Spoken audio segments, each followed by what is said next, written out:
El Vivo Desto La Mention Macaroni Ubicado en El Sur de Philadelphia. Vinnie Paz presenta El de Grossi de Broad Street. Con el OG Gavin. Con el Professor Pablo. Why Sicko? Los invitees. Why? He said why? Los invitees 10 noches. Campan de Boxeo. Oscar de la Hoya. Invitios musicales. Charro. Coochie. Desde el Zoológico de San Diego. Ricardo Montalban. Oh my God. Why los estilos cómicos de Paul Rodriguez. Enjoy sa infiltron Pablo Gonzalez. Fucking spectacular. That gets around. It sounded like fuck. Remember back in the day, the videotapes with Abby from Puerto Rico? That's what he sounded like. I can't think of that. Hugo Savinovich. Yes. That's what he sounded like. He sounded like Did him. you get Hugo Savinovich to be on the show, you think? Yes. All right. Hugo does. He does lucha. Yeah, he's got a gig. He does the Spanish lucha with Vampiro. Awesome. He ruined so many words. I didn't have a lot of time to practice. It was to all my Latinos out there, and there's plenty of y'all that listen. My sincerest apologies from all of us. Although I think it was brilliant. Absolutely. Vinnie Paz presenta El de Grossi de Broad Street. Why? That's what it says. I translated it with Professor Pablo and Sicko, and it does con el Professor Pablo. Why? E. That's an E? Yes. You say E. Con el say and. That's why we were cracking up. Jesus. Then why isn't it put an E there? Yo, man. He's got a point. Listen. Thank you. This is episode 49 of the Broad Street Breakdown. Live and direct from, as Pablo told you, in Espanol, the Macaroni Mansion. Mansion Macaroni! So de Philadelphia! I think he should do a different language. I think you might be asking for trouble right there. Whatever Google Translate can do, I'll do. That's all I'm saying, man. I'm just throwing shit out there and see Yeah. how it sticks. How's your Japanese? Yeah. See. I only know Ich ni san shi, man. That's more than I know. All I know is more wasabi.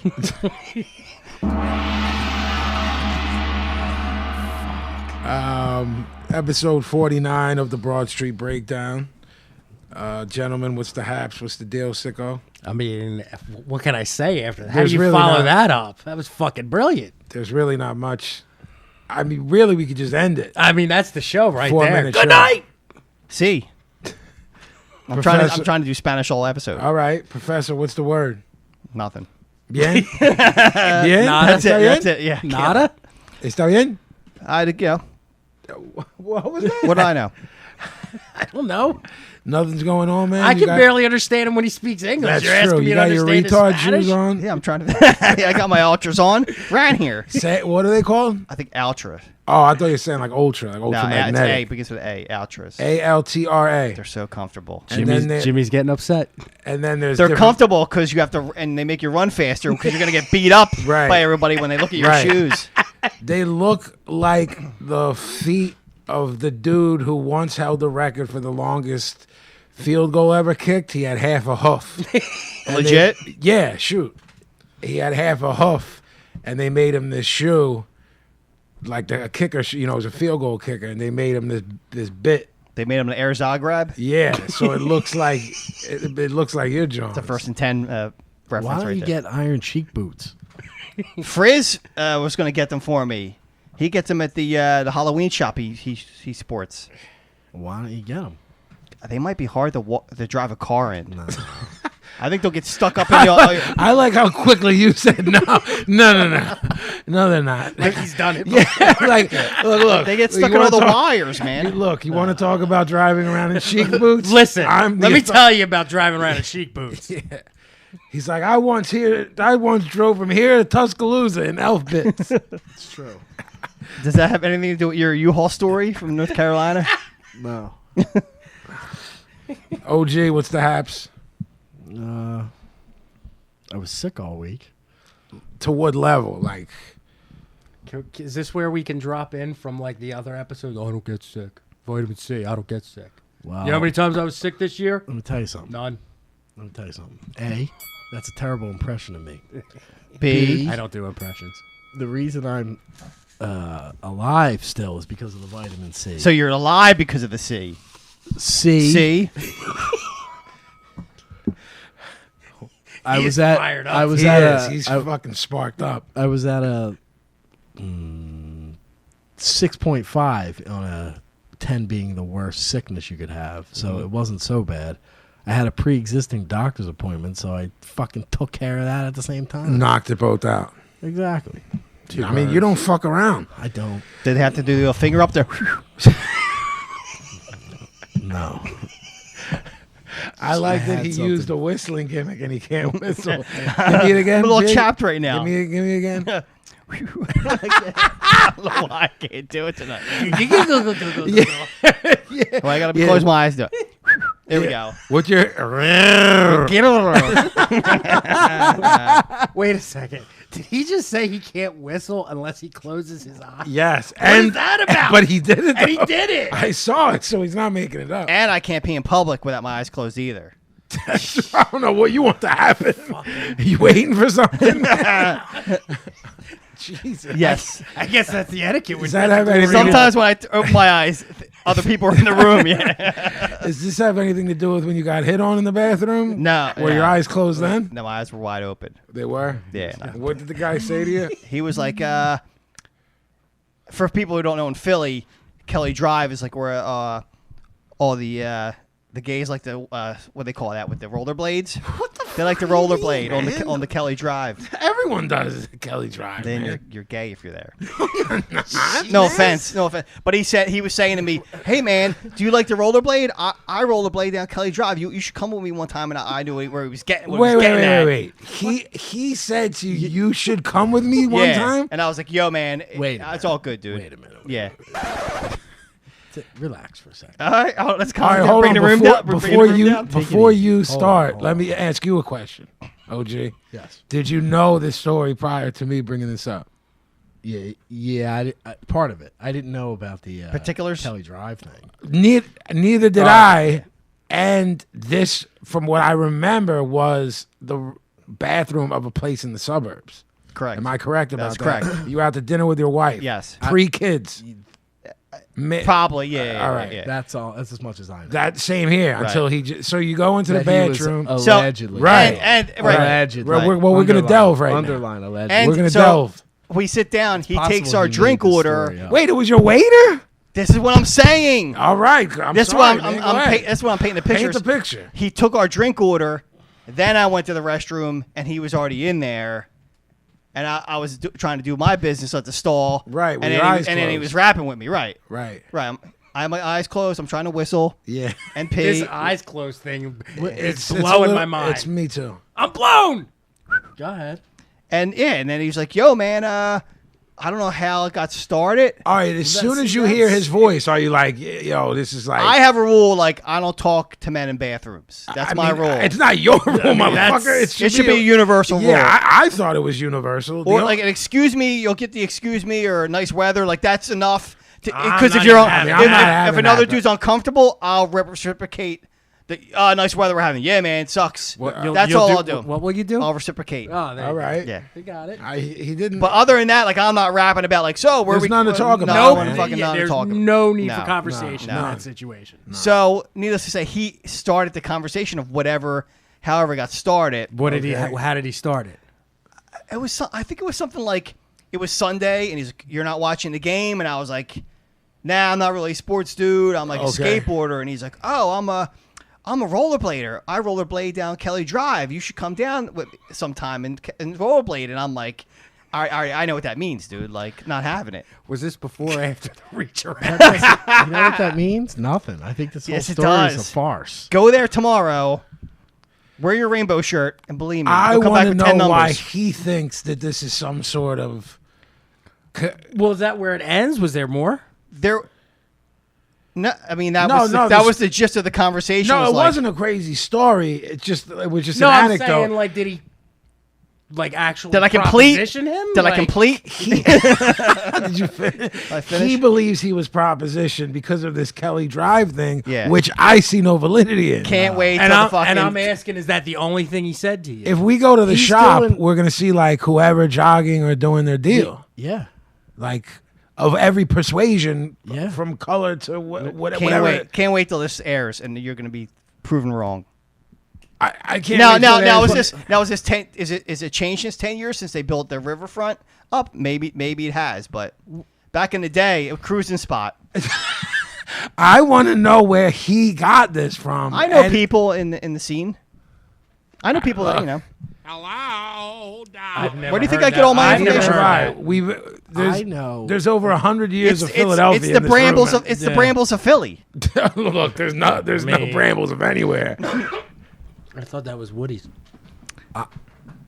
I'm gonna. If it wasn't what time it is, I'd be making the call. Yeah. Oh, I know. This is the case. I know. Yeah. I know. But the person you would make the call to, you can tomorrow. So Right. Yes. this will be addressed again. I think is we what want we're to getting at. follow up on Yes. this. So if it's not true now, then just say, "What about 10 years ago?" And person's gonna be like, "Oh yeah, hotspot." Okay. I think your We ego have- I think- is a little Me up too. on this one. I don't We think have- anything was going on We there. have access to the Godfather of the gay mafia. We so- do. I mean, Well, now you're telling me you don't believe the Kelly Drive thing, or that he was getting hit on? both.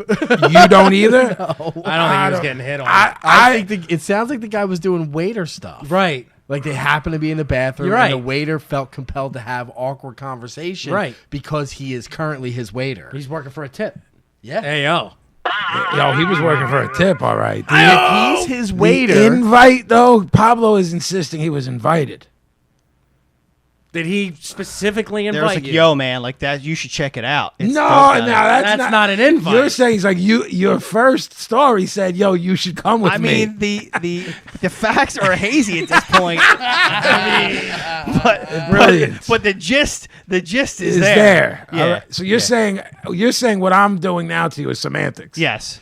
You're saying I'm And Sixth Sense, my Wang even knew something was going on because it jumped back in 'Cause the it- pants. I don't Yeah. believe that. I don't believe nor that do for I. a second. Nor do I. There ain't You're enough- talk- There ain't much leeway to be jumping back. That's pal. true. So Trust your Wang. That's what I say. so go write that down. You're hanging by. Trust your Wang. That's what I say. You're hanging by an inch anyway. Right. Where the fuck's it gonna go? I hear you. I gotta live with it. Yes, you do. So this gentleman, I mean, good-looking guy and all too, and he had the look. He was a fancy boy. You know what I'm saying? Who's going to ask? What's the low? Right? Yeah. I mean, it's the low hanging. It's the low hanging fruit. I mean, if we're going to go all in, let's go It's all the in. low. I had other questions to the low hanging fruit, but I'm saying, as far as your story, you fold under the cross. Is what I'm telling you. Yeah. Because it went from a direct invite in spandex to go rollerblading to, To a guy who's like, to a guy who's like, "Yo, man, it's sunny out today. Hey, how you yeah." doing? A guy was like, Yeah. Who is your waiter? Who it's weird. Although a conversation in the bathroom is strange, but if you're in there by chance with the person who is waiting on you, he has to say something because if there's no acknowledgement, then he's that dickhead waiter. Right. "Pablo." Then you say, Pablo? you should watch the Eagles. You're missing out. You don't say, let's go rollerblading. on You Kelly said Drive. I'm not into sports. I'm a skateboarder. And then be like, okay, Which led this guy to, if he rollerblades, To the because only those way he fucking can- weirdos that rollerblade Yeah. on some crazy level at some point think that they're like Yes, into extreme it's sports. right. It's the only way that he could relate. Right. And you're the one who continued the conversation instead of being like, nah, Yep. I don't watch that shit. You're like, no, I'm more into the skateboard because I don't want him to culture." fucking spit in Which my is a- food 10 minutes from now. So This it's fool two. 10 years later is telling the same story about the It's- customer that hit on him. Right. In the It's bad two- shots. it's two I never people- thought of that. who feel like they are forced to have a conversation. You because you don't want your food spit in. Him because he wants to get a good tip. So that's the result of an awkward, forced conversation. Yeah. He should. That's No. He should have whatever the fuck. Listen. I'm a pretty attractive man. I don't debate that. Sometimes I'm beating them off with a stick, men and women. That we can't deny that. You never beat any women off with a stick, but if a few. Say gentlemen- it. A few gentlemen, right? So this was one of them. I'm not disputing that you have been hit on. And I just say thanks, but I'm spoken for. I'm not disputing you've been hit on before, and I'm not disputing that this guy hit on you the way these two are. I'm disputing that you were invited to go rollerblading at some sort of gay circus on Kelly Drive. That happens on Kelly Drive. That never fucking existed. That the three of us never even heard about. Because you're all straight men. This is you're not true. in the scene. This is true. I imagine that the gay circus would be a fucking party. I would think it would be. We pull up. We I saw log into some- the PGN right now. Pull up a newspaper from 10 years ago. Half the classifieds are probably like, "Meet me at Kelly Drive." I saw a fucking video of some protesting in front of Pence's house. Oh yeah, And they were fucking going ham. Look, man. If that was going on Kelly Drive, I think we would catch wind. That's all I'm saying. Why can't we have that party in front of here? I mean, Thursday nights. I mean, gay dance party out front. who's do it. stopping Podcast them? inside. You heard it, people. I'm not stopping them. Just give me a day to shave down. Like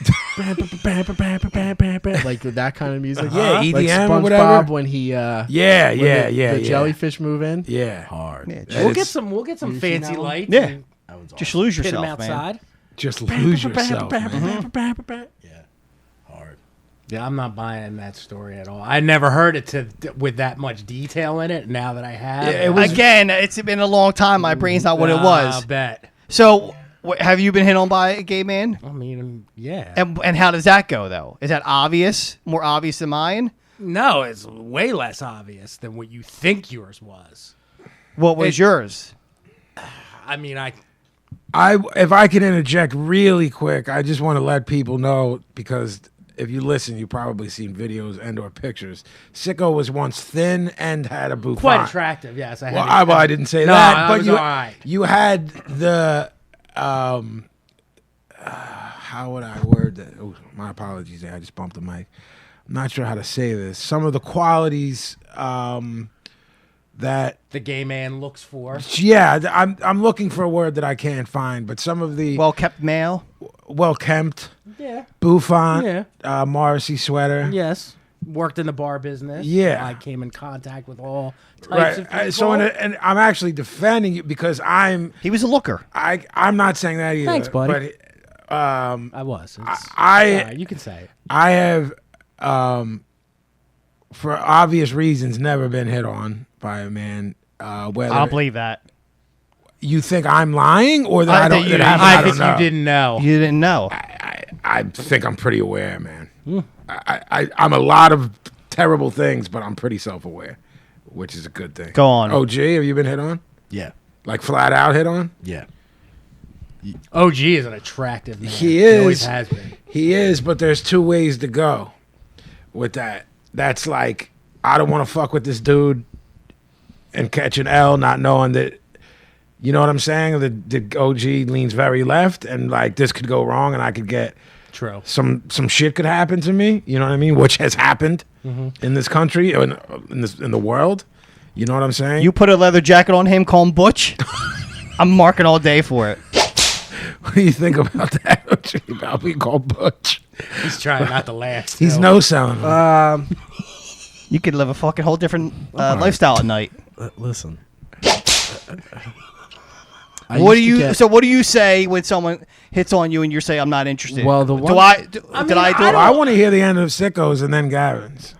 Like, I've never had like anyone proposition me. That's a whole different thing. Like, hey, let's do this. I've and had that too. I've never- whoa. I've never I've had had it. that. I've had it in a classy way, Right and on. I've had it in a Sloppy way. dirty fucking way.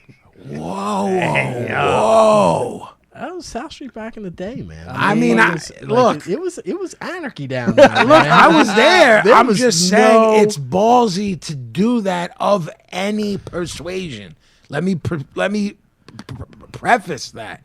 I feel like when we're out anywhere, right? I was gonna say where there's alcohol involved, but it doesn't have to be. We see dudes that we're like, that we don't know the girls they're bothering, and we'll be like, if that dude does anything else, we're gonna have to stomp him out, just because of the behavior, the aggressive nature of the behavior, and that is a heterosexual move of just an annoying dude. I just think it's dangerous biz, no matter who you are or where you come from. I've always thought it was ballsy, like those friends that we know or we all have that will rap to 15 girls in the hopes that they get one number. I'm like, yo, man, like the 14 that don't want to have anything to do with it, you're like giving them a bad night. Now that I'm thinking back, I actually had, when I worked at the coffee shop on South Street, was very gay friendly, obviously, and there was a dude came in all the time, and he always like traveled with like 4 of the most insanely hot girls I've ever seen. Yeah, well, that's right. Yeah, the dude was like a big black dude, like if you wanted to, could have taken me, whether I wanted, I like the thought of that. So Me too. I like the thought of him propositioning Sicko respectfully denying him, and then taking it in the ass. Right. Which kind of almost happened because I want him to get Marcellus Wallace. I'm trying to tell you. That's right. And this dude was mad flamboyant, and he was mad insistent.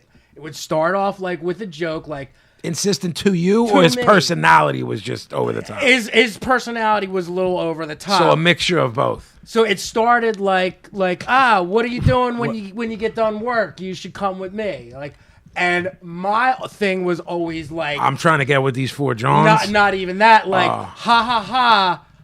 I'm no selling. Like, I think you're just being funny. Right. To the point where, like, after like 6 months, like, why don't you just come out into the alleyway and let me suck your dick? Ha ha, you're funny, dude. So that was said to you. Yeah. That's like the only way I dealt with it, was like, ha ha, that's funny. So a rotund black gentleman said, not rotund, like, hey woman. Oh, Diesel. Oh, you were about to get fucked up. Tall and I'm like 5'2". This dude's like 6'2".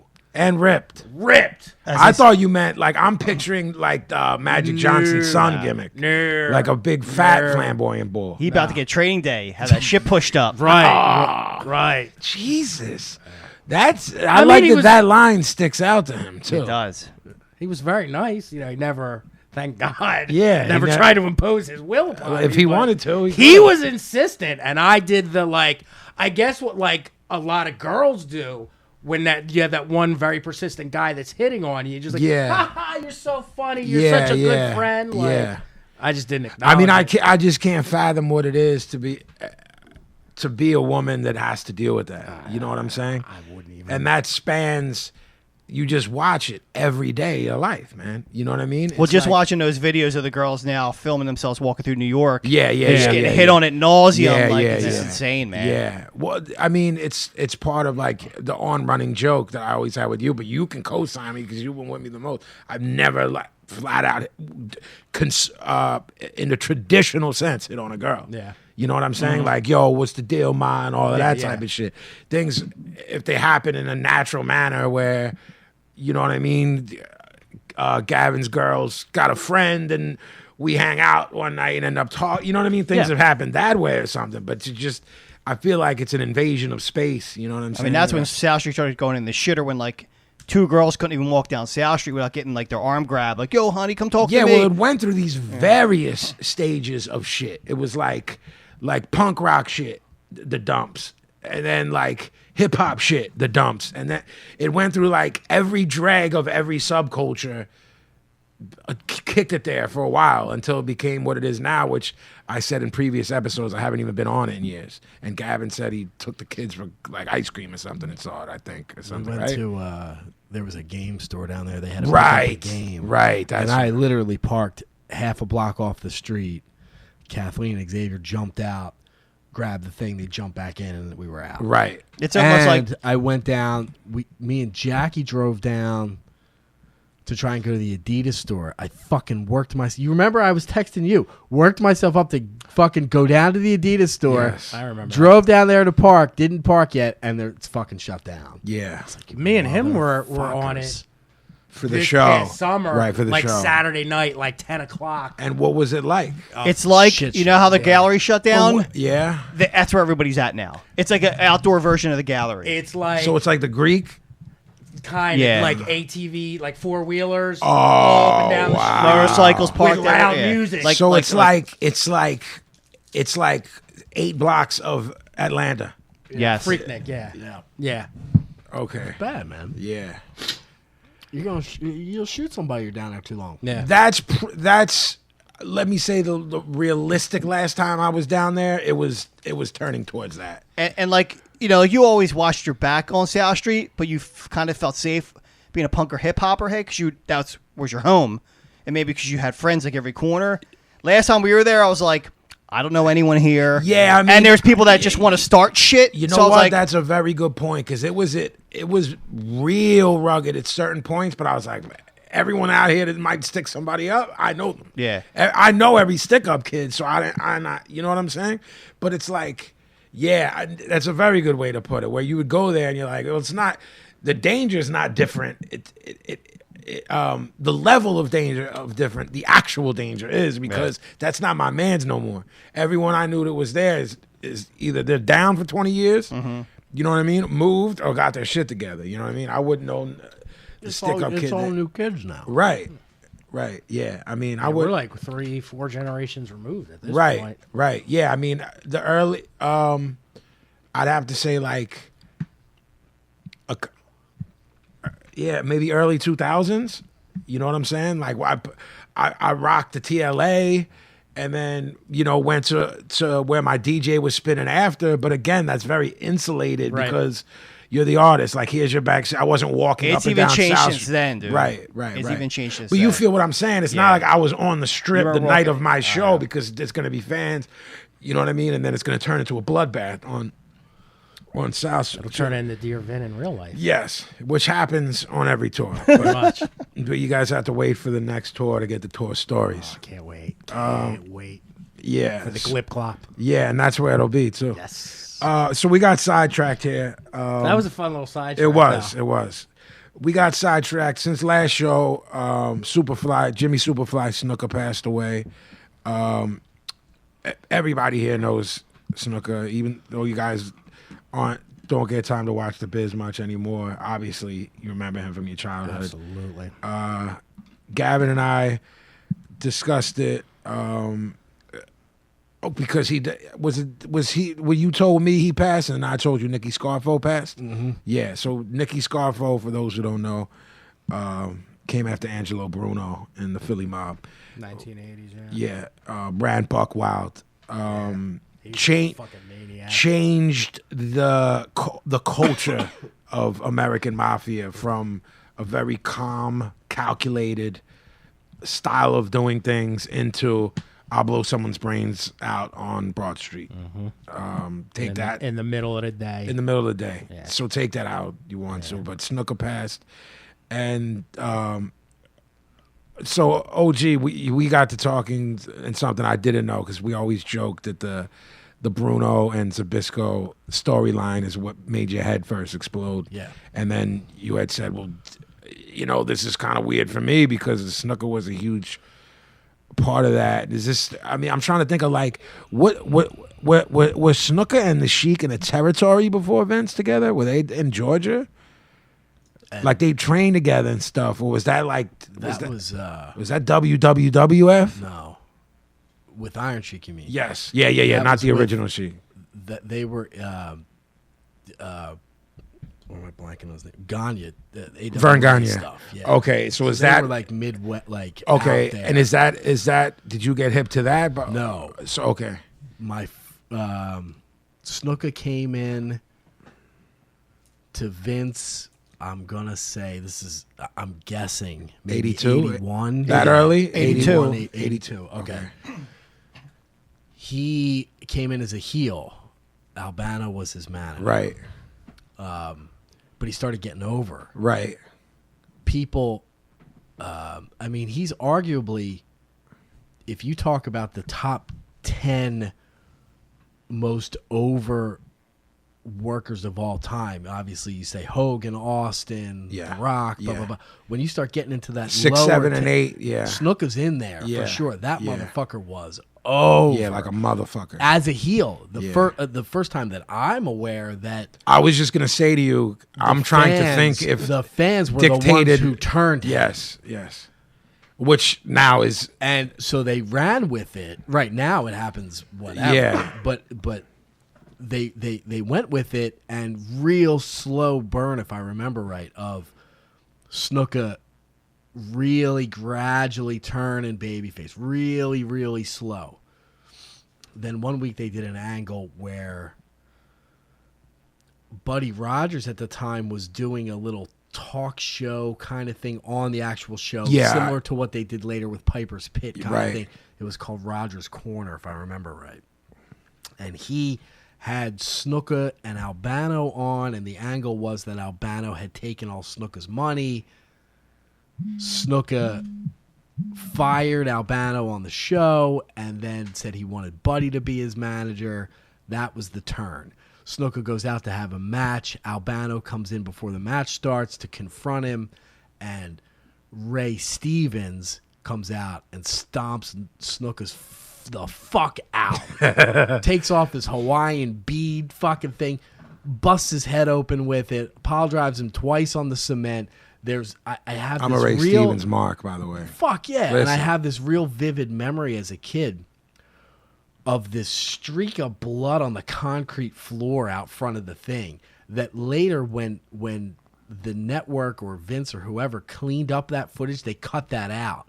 So there's two versions of it on YouTube. The original one from TV, which is real grainy and shitty. It's probably some VHS and you can tape. See that fucking blood on the thing, and then there's the clean one where they cut that shit out because it was pretty fucking heavy. Yeah, man. Like Snuka was bleeding all over the fucking floor. Yeah. You know, the whole deal. So that was a huge one of my first wrestling memories. When I go back, it's Zbyszko and Bruno is first. And then it gets a little murky as far as the timeline, but that Snuka Stevens thing is definitely there. Fuji and Saito with the salt, and Martel and Gurria is in there. Pablo, you gonna pop? They never got caught, man. It would drive me fucking crazy, man. Dick Worley wasn't paying attention, man. Well done.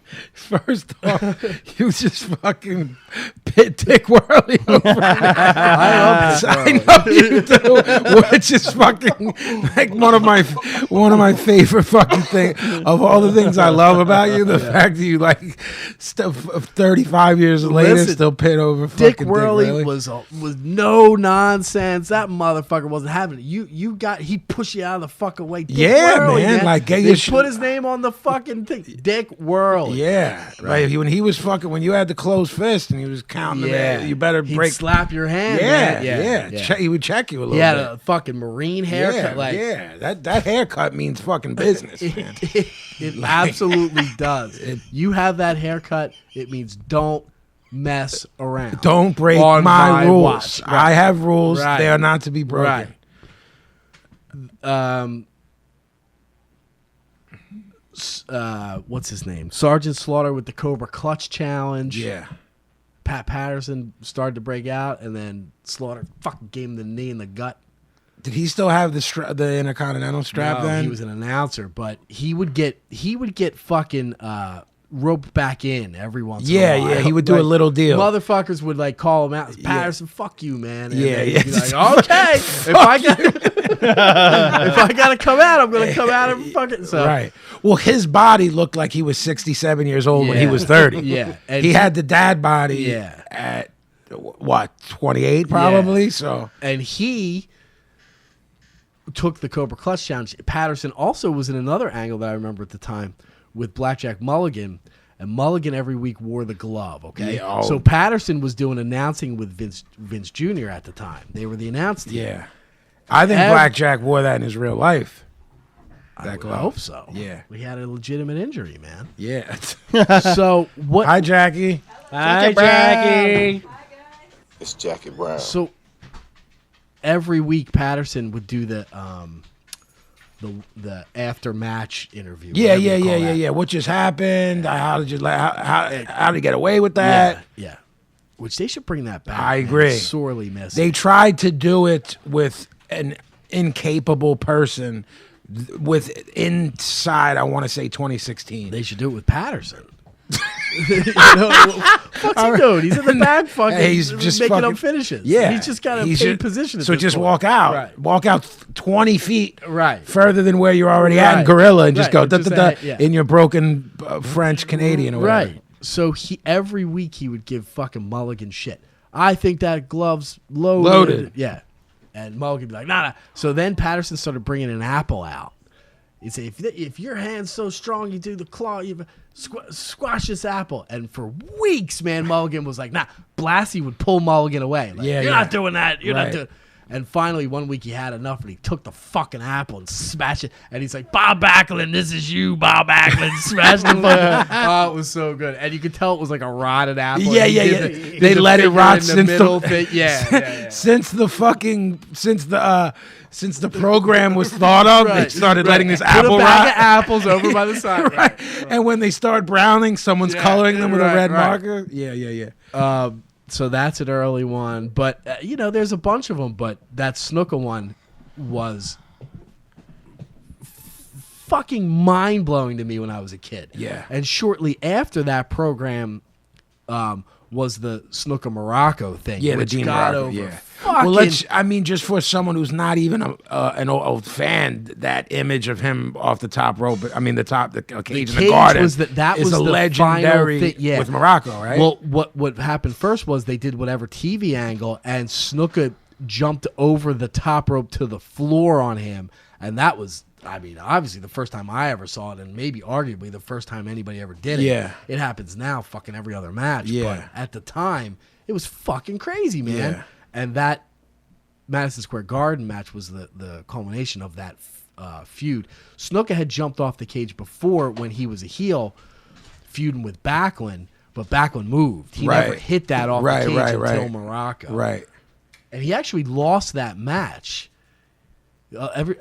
I thought for years that's how he won. Right, but you forget that that wasn't the finish. Headbutted him out the door, so Morocco won. Right. Retained the Intercontinental. Yeah, thing. I had forgotten about that. Yeah, and he chucked him back in and did the fucking deal off the thing. So everybody went home happy. Even though Snuka didn't win. Yeah.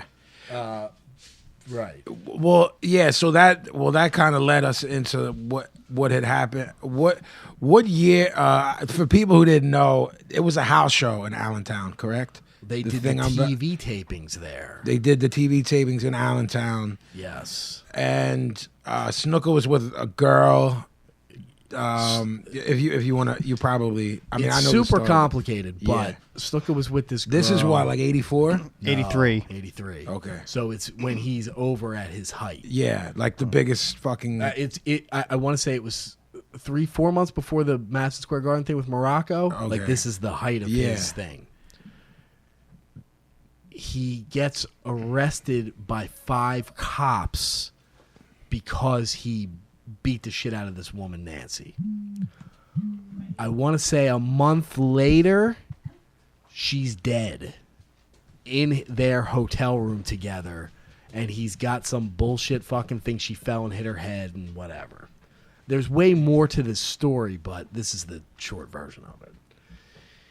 I didn't know he got pinched for beating her up. Yeah, he fought the cops. So he got arrested for fucking her up, fighting 5 cops, coked out of his fucking mind. Yeah, I knew the cop thing, but I didn't know it was related to this girl that later ended. Yep. I thought he was just wilding, got stopped, and was coked out of his skull. Okay. Yeah. So that's proven on record. There's no debate on that. Yeah. A month later, she's dead in the hotel room, contusions all over her body, all fucked up. He claims that she slipped and hit her head. That was the original story. He gets called in to be questioned by the cops. He brings Vince Jr. with him, with a suitcase, plays the fucking carny kayfabe of, I don't speak English, this is my interpreter. Vince leaves without the briefcase and there's no charges filed. This is also, if I'm not mistaken, I might be wrong in this, but this isn't even Allentown, it's Altoona. Okay. Which is like fucking podunk fucking Yeah, hillbilly Pennsylvania. it's Pennsylvania. Where there's probably fucking, at the time, there's probably 3 cops. Yeah. In the entire city, town. Yeah. So the word was for years that they paid off the cops to get him off because he was, at that time, Hogan level over in this territory. Yeah. There was no such thing as national star at the time. It was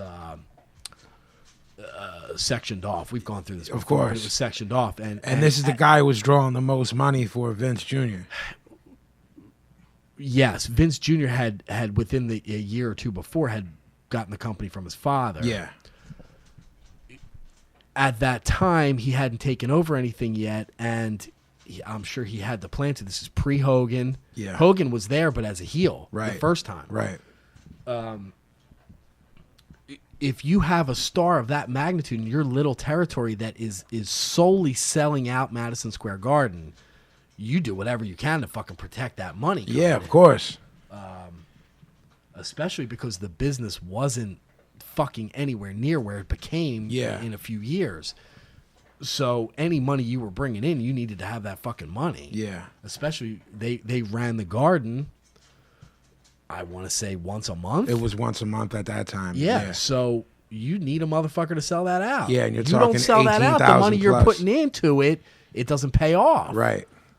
Bruno was not at the height anymore, and they were in between dudes. Backlund wasn't drawing anybody. So they need this. Yeah, and the Hogan shit didn't pop yet. He was the first superstar after Bruno. But so after this takes place, and there were very few, if any, dirt sheets at that point. If they were, they weren't getting around much, were they? It was. I want to say Meltzer was around and doing the Observer, but it wasn't anywhere near the level it would become. It was a very underground thing. Right. So, how many people knew about this? Would you say at the time? Yeah. I want to say there was local newspaper articles about it, but again, we're talking way pre-internet, way before syndication, before all that. So everything was very isolated. Yeah. So you wanted to keep something quiet, it was kept quiet. Yeah. So, all right, a few years ago, we're in 2017 now. A few years ago, all this shit comes back. Yes. Prior to a few years ago. Yes. Did it remain dormant for 30-some years, or it came up again? Legally? Yeah. Yes. So it wasn't addressed at all. It was just closed. It was a closed case. Closed case. A few years ago, you hit me up and say, "Yo, the shit's hitting the fan with Snuka. Check this." Well, explain. There was the family, right, where they were based. Were they kind of like not having? I think there was a dude, a reporter guy, who did some research, found out some things, went to the family. The family pressured to reopen the case. That could be a little wonky. I want to say how that's I right. understood it. I want to say it was the girl who passed away. Her sister was involved, but I could be mixing that up with woman. No, she was. Okay. But I want to say that this reporter, sparked. Yes. Yeah, he sparked. Like, oh wait, right? You found enough. We're gonna. Yep. So, a couple years ago, there was enough to bring him in, and Snuka at 5,000 years old does I don't know what you're talking about gimmick, correct? Yes, he had stomach cancer. Right. But was doing I don't know who people are, I don't remember anything gimmick too. Yes, but he also supposedly had dementia. Oh, that's a shoot? Yeah, well, I mean, a doctor says he did, but then you're getting into if that's the this same doctor that is he an knew. old school fucking carny guy from an old school carny family. They could know an old school doctor that would say... Exactly, you never they send a fucking Jackie know. Child's Right, doctor. The fact that, Susie, call Dr. Bison. Tell him it's for me. The fact that he died means that obviously there was some legitimacy to some of the diagnosis. of something. Yeah. Stomach cancer. Yeah. Whatever. I mean, he didn't look good at the No, end. he was a wreck, but I'm yeah, just... but this was he- motherfucker played in '83. Went in there and was like, people talk, and he just stare at you. Yeah. And Vince Jr. I'm here for his. I'm the representative for Snuka. He doesn't speak English properly, and he probably did blah blah blah blah blah blah. Yeah, he was like... Jimmy said that they felt. Yeah. Yeah. But then the next week he's on TV cutting promos. Right. Like, yo, he lost a civil suit for $500,000 that he never paid. I didn't know that. Yep. For the same thing. Yep. So, well, yeah, that kind of... claimed he was broke. So do these things? Did what he did? Does that alter how you remember those things with Morocco? And Well, it's a tough thing. You know, when he died the other day, I put up that video on Facebook of the Ray Stevens thing. yeah, I didn't say anything I other did. than this blew my mind when I was a kid, right, which it did. right, Somebody in the comments said to me, "Oh, you like Snuka? I'm surprised, whatever." And I was like, as a person, I think he's a piece of shit, but I can't deny that this had a certain impact on me when I was 9 years old. yeah, It just is what it is. yeah. So are we having a conversation about this particular video and the stuff that those angles were at the time? Or are we having a conversation about the type of person he was and that he's a piece of shit and I'm 99.9% convinced that he killed that woman? Right. At the very least, it's proven that a month before he fucking beat the shit out of her. Yeah. So for that alone, he's a fucking hunk of shit. Right. A month later, she's dead? Come on, man.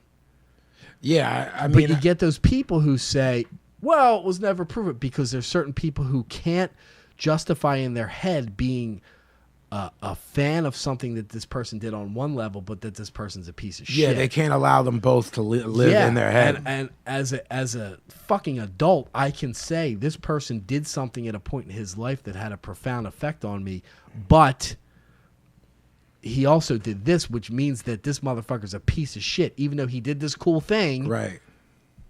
People are fucking. There's multi layers to people, man. People are complicated. You can be a total piece of shit and have a good day one day and pull off something cool. Yeah. You know what I mean? Yeah, I mean, I know for me, like, I had similar struggle with the OJ shit. You know what I mean? Because of how brilliant of a running back he was. And then similar to what you're saying with Snuka, of knowing that he at very least beat the dog shit out of this girl. It's like with the OJ situation, there's some weird stuff. I've talked to you about it. There's some weird stuff with the murder and like possible stuff. But there's no question that he beat the shit out of. There's no question that leading up to that murder, he was not a fucking nice guy. Right. Not to lessen the importance of the murder itself, but the murder's almost secondary. He was a fucking hunk of shit leading up to that. Right. So if that had never happened, the judgment's already in on him that he's a fucking piece of shit. Right. Does that take away from the fact that he was brilliant at whatever he said he was brilliant at? No. Does it change your outlook on it? Maybe. Yeah. Maybe it's not quite as important to you anymore. Yeah, but then it comes into like culturally, is it important? If you watch football, like OJ isn't brought up, it's persona non grata when you're talking like, oh, let me rattle off Barry Sanders, Emmitt Smith, like OJ's right there in reality, but it's not being spoken about. You know what I'm saying? Well, we can bring that back to wrestling. It's the same thing with Benoit. That motherfucker is not mentioned. And you will have motherfuckers online and wherever justifying what this fucking piece of shit did because of how into the work that he did. Of the three people we talked about, okay? Yeah. Snuka, the OJ, and Benoit. Yeah. Wouldn't you say that Benoit's the only one that 1,000% we know did it? Yeah. So is that part of it. I'm playing devil's advocate. I'm not saying. I mean, we could also say that Benoit is the most understandable because of how fucked up his head was. Yeah. Yeah. Yeah. No, I'm just playing devil's advocate because I don't think Snuka's going to be erased. Do you from WWE? He's not. They did a tribute on Monday night. Right. But then you get into the politics. McMahon is not necessarily deciding to do a tribute because of Snuka. He's doing it because of the politics that's tied to Snuka. You got The Rock, you got The Rock's daughter, you got Roman, the Samoans, yeah, right? You got yeah. fucking 10,000 people down the line, Yeah. who were family to him, Yeah. who he's appeasing them. He's not appeasing fucking whatever. He's playing politics. Yeah. But I mean, like, all right. Remember, like a few episodes back. And Vince is wrapped up in it. Yeah. Right. Well, Sicko, you brought up that band No Effects in a word association. Mm-hmm. And I said, the only thing I remember is him, that guy is super far left, the singer, and I heard him in an argument with a misfit singer who isn't Danzig, so of course none of us know what the fuck that means. I want to say the word Graves was in his name. Michael Graves. There you go. That guy's like the representative of the punk rock right. Now, in and of itself, I think that should be maybe an oxymoron, but Should be, yeah, but it's not. It's not. So can a dude like, again, we can't speak for him. I'm throwing something theoretical out. Can someone that like this Michael Graves dude who is like pro-Trump, pro-right-wing, is he a dude who grew up on Dead Kennedys and Jello? I don't know much about him. Me neither. But what I'm saying is, can that be glossed over? Things that Jello stood for and continues to. If you're, I mean, just look at people that we know in real life. Right. The people that were influenced, who were right beside us during teenage years, supposedly being influenced by the same exact things we were listening to, we were watching, we were reading, that, 20, 30 years later, they're cops, they're right-wing Republicans, But isn't that part of most people fall off and become squares? I'm talking about people that didn't do that. Yeah, see, I can't think of many examples. I don't know that I can either. You know I guess what I mean?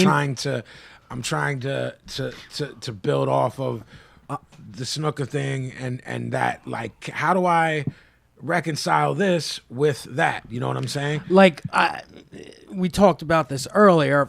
For me, the first name that came up in my mind when we were kind of kicking this topic around, and I think if not me, some of us have brought this up before, but like with HR, Bad Brains HR, is someone who, when I was younger, I was hugely influenced by without knowing a lot about the person. Okay. And then as years go by, you learn more about the person. And I think we've referenced this before, but that, there are many instances in HR's past where he's been misogynistic, he's very anti-homosexual, and this, that, and the other thing. Now, well, that goes into this super big loop with OG being.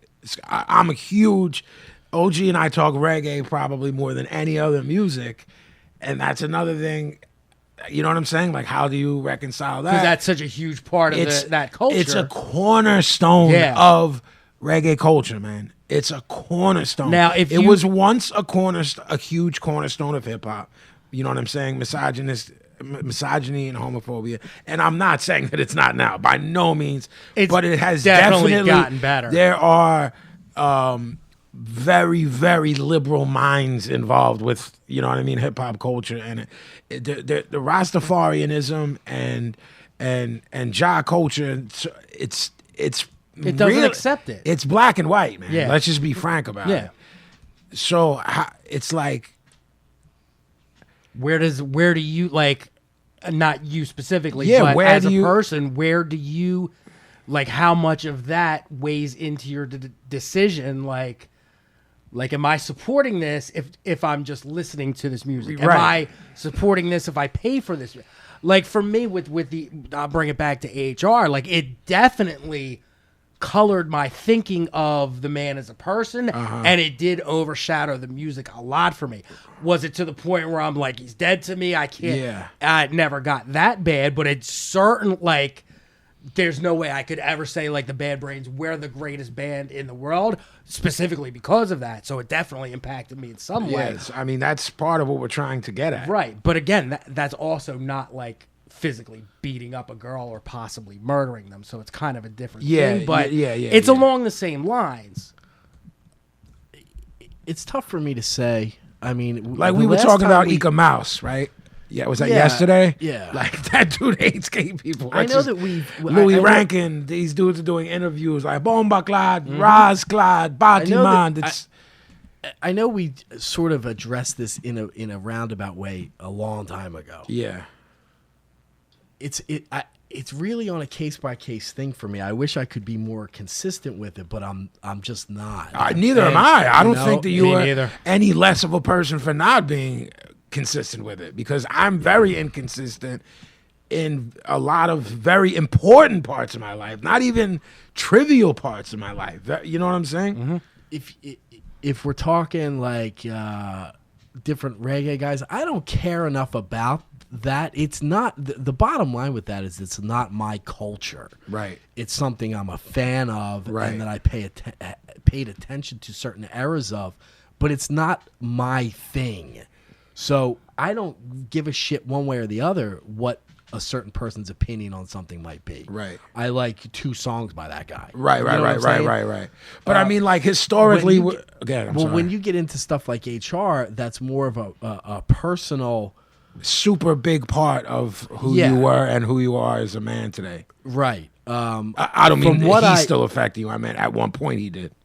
I'm assuming. From what I understand, them dudes have come out and explained and sort of apologized for those actions. Yeah. It's not for me to say whether those apologies are genuine. When someone has a weird past and does fucked up things, if they're making an effort to reconcile that on some level, it's not for me, unless it's completely 100% not genuine, it's not for me to say whether or not it's real or not. Yeah. So I at least try to give that person the benefit of the doubt. They realize they made a mistake. They realize that the mindset they had at one point was a mistake. And now they're trying to make amends on some level for it. I'm okay with that. Mm-hmm. You have to allow, at some point, people the room to do that. I've been very critical in the last few months of what people perceive as the left, and one of the problems I have is there's a lot of claims of being open-minded and wanting to hip people to a better way of thinking. I see very little effort from a lot of those people in attempts to make that happen. When you close that off completely, you don't allow the change to occur. You know what I mean? Yeah, of course. And when we've spoken about it. It's important that you know the people who are against you and against your thought process. That's important, but I think part of the overall goal is to sort of maybe inform those people of what they're doing wrong or what you perceive as wrong, and maybe help them come around to a better way of thinking. So if I was to shut off HR, for example, for something that he said and did 25 fucking years ago or however long it was. Yeah. As he progresses as a person and maybe gets maybe got more, and I'm just using him as an example. I don't know what his process was, but if he starts to grow as a person and say, you know what, that was fucked up the way I thought 20-something years ago. Yeah. If I don't allow him to make that amends and become a better person, then I'm just as fucked up in a weird way, and I'm also closing myself off from an experience that I could have with him or that music or whatever. I'm limiting myself along with limiting his access to become something different. Yeah, indeed. There are some, and like everything you just said is kind of. I mean, it's awesome, and I know myself as a person, I have huge failings because there are some issues and instances that I can't be that forgiving with people. It's not something that comes easy to me. I can imagine because I can't put myself in your position. It's a lot of work, man, and I think that people in general are really quick to say, this motherfucker's fucked up. You're fucked up. This one's fucked up. Oh, that dude over there's fucked up. Nobody's super quick to say, oh, I'm fucked up. And it's a process that I've spent a lot of years trying to do, to say, like, how can I change to make this better, as opposed to trying to control what everybody else is doing and how everybody else is fucking up. So if I don't, it takes a lot of fucking work. The easy answer, which I did for a very long time, is to be, fuck that motherfucker. The way he thinks is fucked up. Fuck him. I don't care what the fuck he thinks. That's the easy fucking answer. And that's what I do. I did it forever, man. But part of that process of what I think becoming a better person overall is to say, you know what he thinks is fucked up. Is there a way that I could possibly maybe hip him to think in a different way? And if I can't, okay, if 5 years from now he has gone through that process on his own, can I say, all right, man, you were fucked back then. You've gone through whatever process you've gone through. I'll give you a shot to fucking, you know what I mean? It's not for me to allow that. I'm not the judge, man. I can say what you did. Snuka, what you did is fucked up. This is fucked up. But I can't say, if you say, you know what, I'm sorry, I can't say, fuck you, man. It doesn't work that way. That's fucked up. Then I become the asshole. You know what I mean? Absolutely. I'm then, the tables are then turning from whatever you originally fucked up. Now I'm controlling whether you can be sorry for that or not. That's fucked, man. The one thing that this part of the conversation is making me think of, and I think all four of us have this to some extent in our lives, knowing people that we knew back then that were Nazis. Yeah. And many of them have grown up, and they've said even before now, like many years, like, yeah, I was a fucked up kid. Yeah. Now, me personally, yeah, I'm way less forgiving than you are. Someone I know that was a clear-cut, not like, I don't care if you've saved the world since then. It's certain issues with me. That's one of them. You could tell me, like, you robbed banks when you were like a teenager, and I'd be like, I have no moral compunction with it. But there are certain issues and certain things that I personally don't forgive and never will. And that, okay, I'm fully admitting that's me, and that's on me. Here's my view, my thing on that. I have no tolerance for that point of view in my life at all. If that's your kick, have at it, but I'm not involved with you. If that's... I don't know, like, I'm trying to figure out a balance of where, like, okay, obviously people should be given the room for forgiveness and the ability to grow. But also, there are certain character flaws that, like, if you were able to fall into that, then... Mm-hmm. There's something I think that's inherently wrong with you as a person and a human being that I don't think there's really any way you come back from that. I mean, you can say it was an age thing and a youth thing. Okay.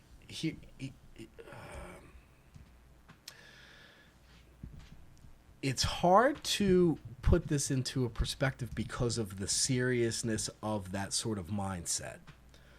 But I think the reality of a percentage of those people that we knew when we were young got wrapped up in something that they didn't fully understand and ran with it for a period of time and then matured and realized how fucking ridiculous it was. I'm not talking hardcore motherfucking, I'm not talking any of that. I'm talking and about I'm also some of that. saying, like I accept that. I think it was as easy for some of them to get into that mindset that it was for you to go through a phase where you were all about hip hop stuff.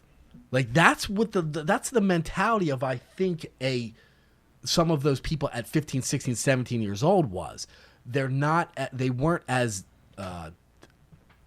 for lack of a better way of putting it, they weren't as smart as you were. They weren't as evolved. They were susceptible to suggestion. Yeah, they weren't as mature. They weren't as whatever. And I always say this. I say this really often. I find myself saying it to Vinnie, and I say it to Kathleen, and I say it to Jackie, mostly because they're the three people I speak to the most. And I've started saying it to my kids now. I say, you can't expect people to do what you would do, because you're going to be constantly fucking disappointed. And the reality of it is, you're on a certain level. You can't be disappointed in people and upset with people when they're not of that level, because there's not many people who are of that level. That's just the reality of it. So you're going to go through your life, and I'm not specifically saying you're going to go through your life being constantly fucking disappointed. Why is this person not doing what I would do, what I would be expected to do, what they should do, what the right thing to do is? Because motherfuckers ain't that smart sometimes. Doesn't mean they're bad people. Just means they made fucking certain mistakes. And I think that we have to give people an opportunity to correct those mistakes. Are they genuinely trying to correct it? It's tough to say, but I can't in good faith sit in judgment of people who are trying to do the right thing. If you were a Nazi fucking kid in your teenage years and you got to your 20s and whatever, and I still see you around at shows and you're fucking, hey man, what's up? And you fucking stopped all that bullshit. All right, man, I have to, as a person of the mindset that I'm trying to live, I have to give them that opportunity to do the right thing. You have to let people, you have to allow that opportunity. You have to. It's not easy, but you have to allow it. Or else it's going to constantly be a camp of these motherfuckers and us. Yeah.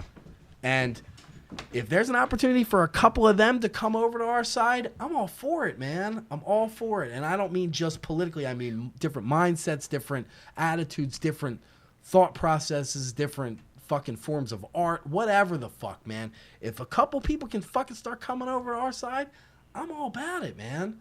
I'm all about it. Is it realistic? Probably. I guess it's like I was saying. And I'm not saying that you shouldn't. Now, if we're taking a person as an example. It shouldn't be like all trust. Like, oh, this motherfucker's cool now. You'd look at him with a fucking little bit of a thing. But they have to be. You got to give people an opportunity to kind of make amends for fucked up things. We've all done fucked up shit. We've just decided what level's fucked up and what level's not. Right. So I think that's kind of the original point that I was making. There are some things that like for me, that's a no sell. There's but there are things where exactly what your point of view that you just stated, I'm 100%, I'm fully behind.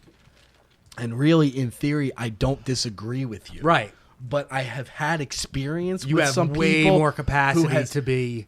I've had some experience with some people who have genuinely changed certain mindsets, who I'm missing out on having a relationship with a pretty good fucking person who went through a pretty fucked up period of time. I'm cheating myself out of that. I'm cheating them out of an opportunity to be a better person. It's kind of fucked, you know?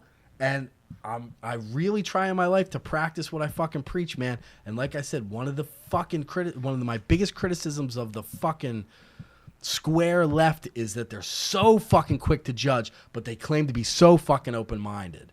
Like, yo, man, I have friends who are all over the place politically. None of them are crossing that line, whatever line I have in my head. I don't care if we agree politically. My views are pretty extreme, so I don't really expect many people to completely agree with me on everything. It doesn't make any sense.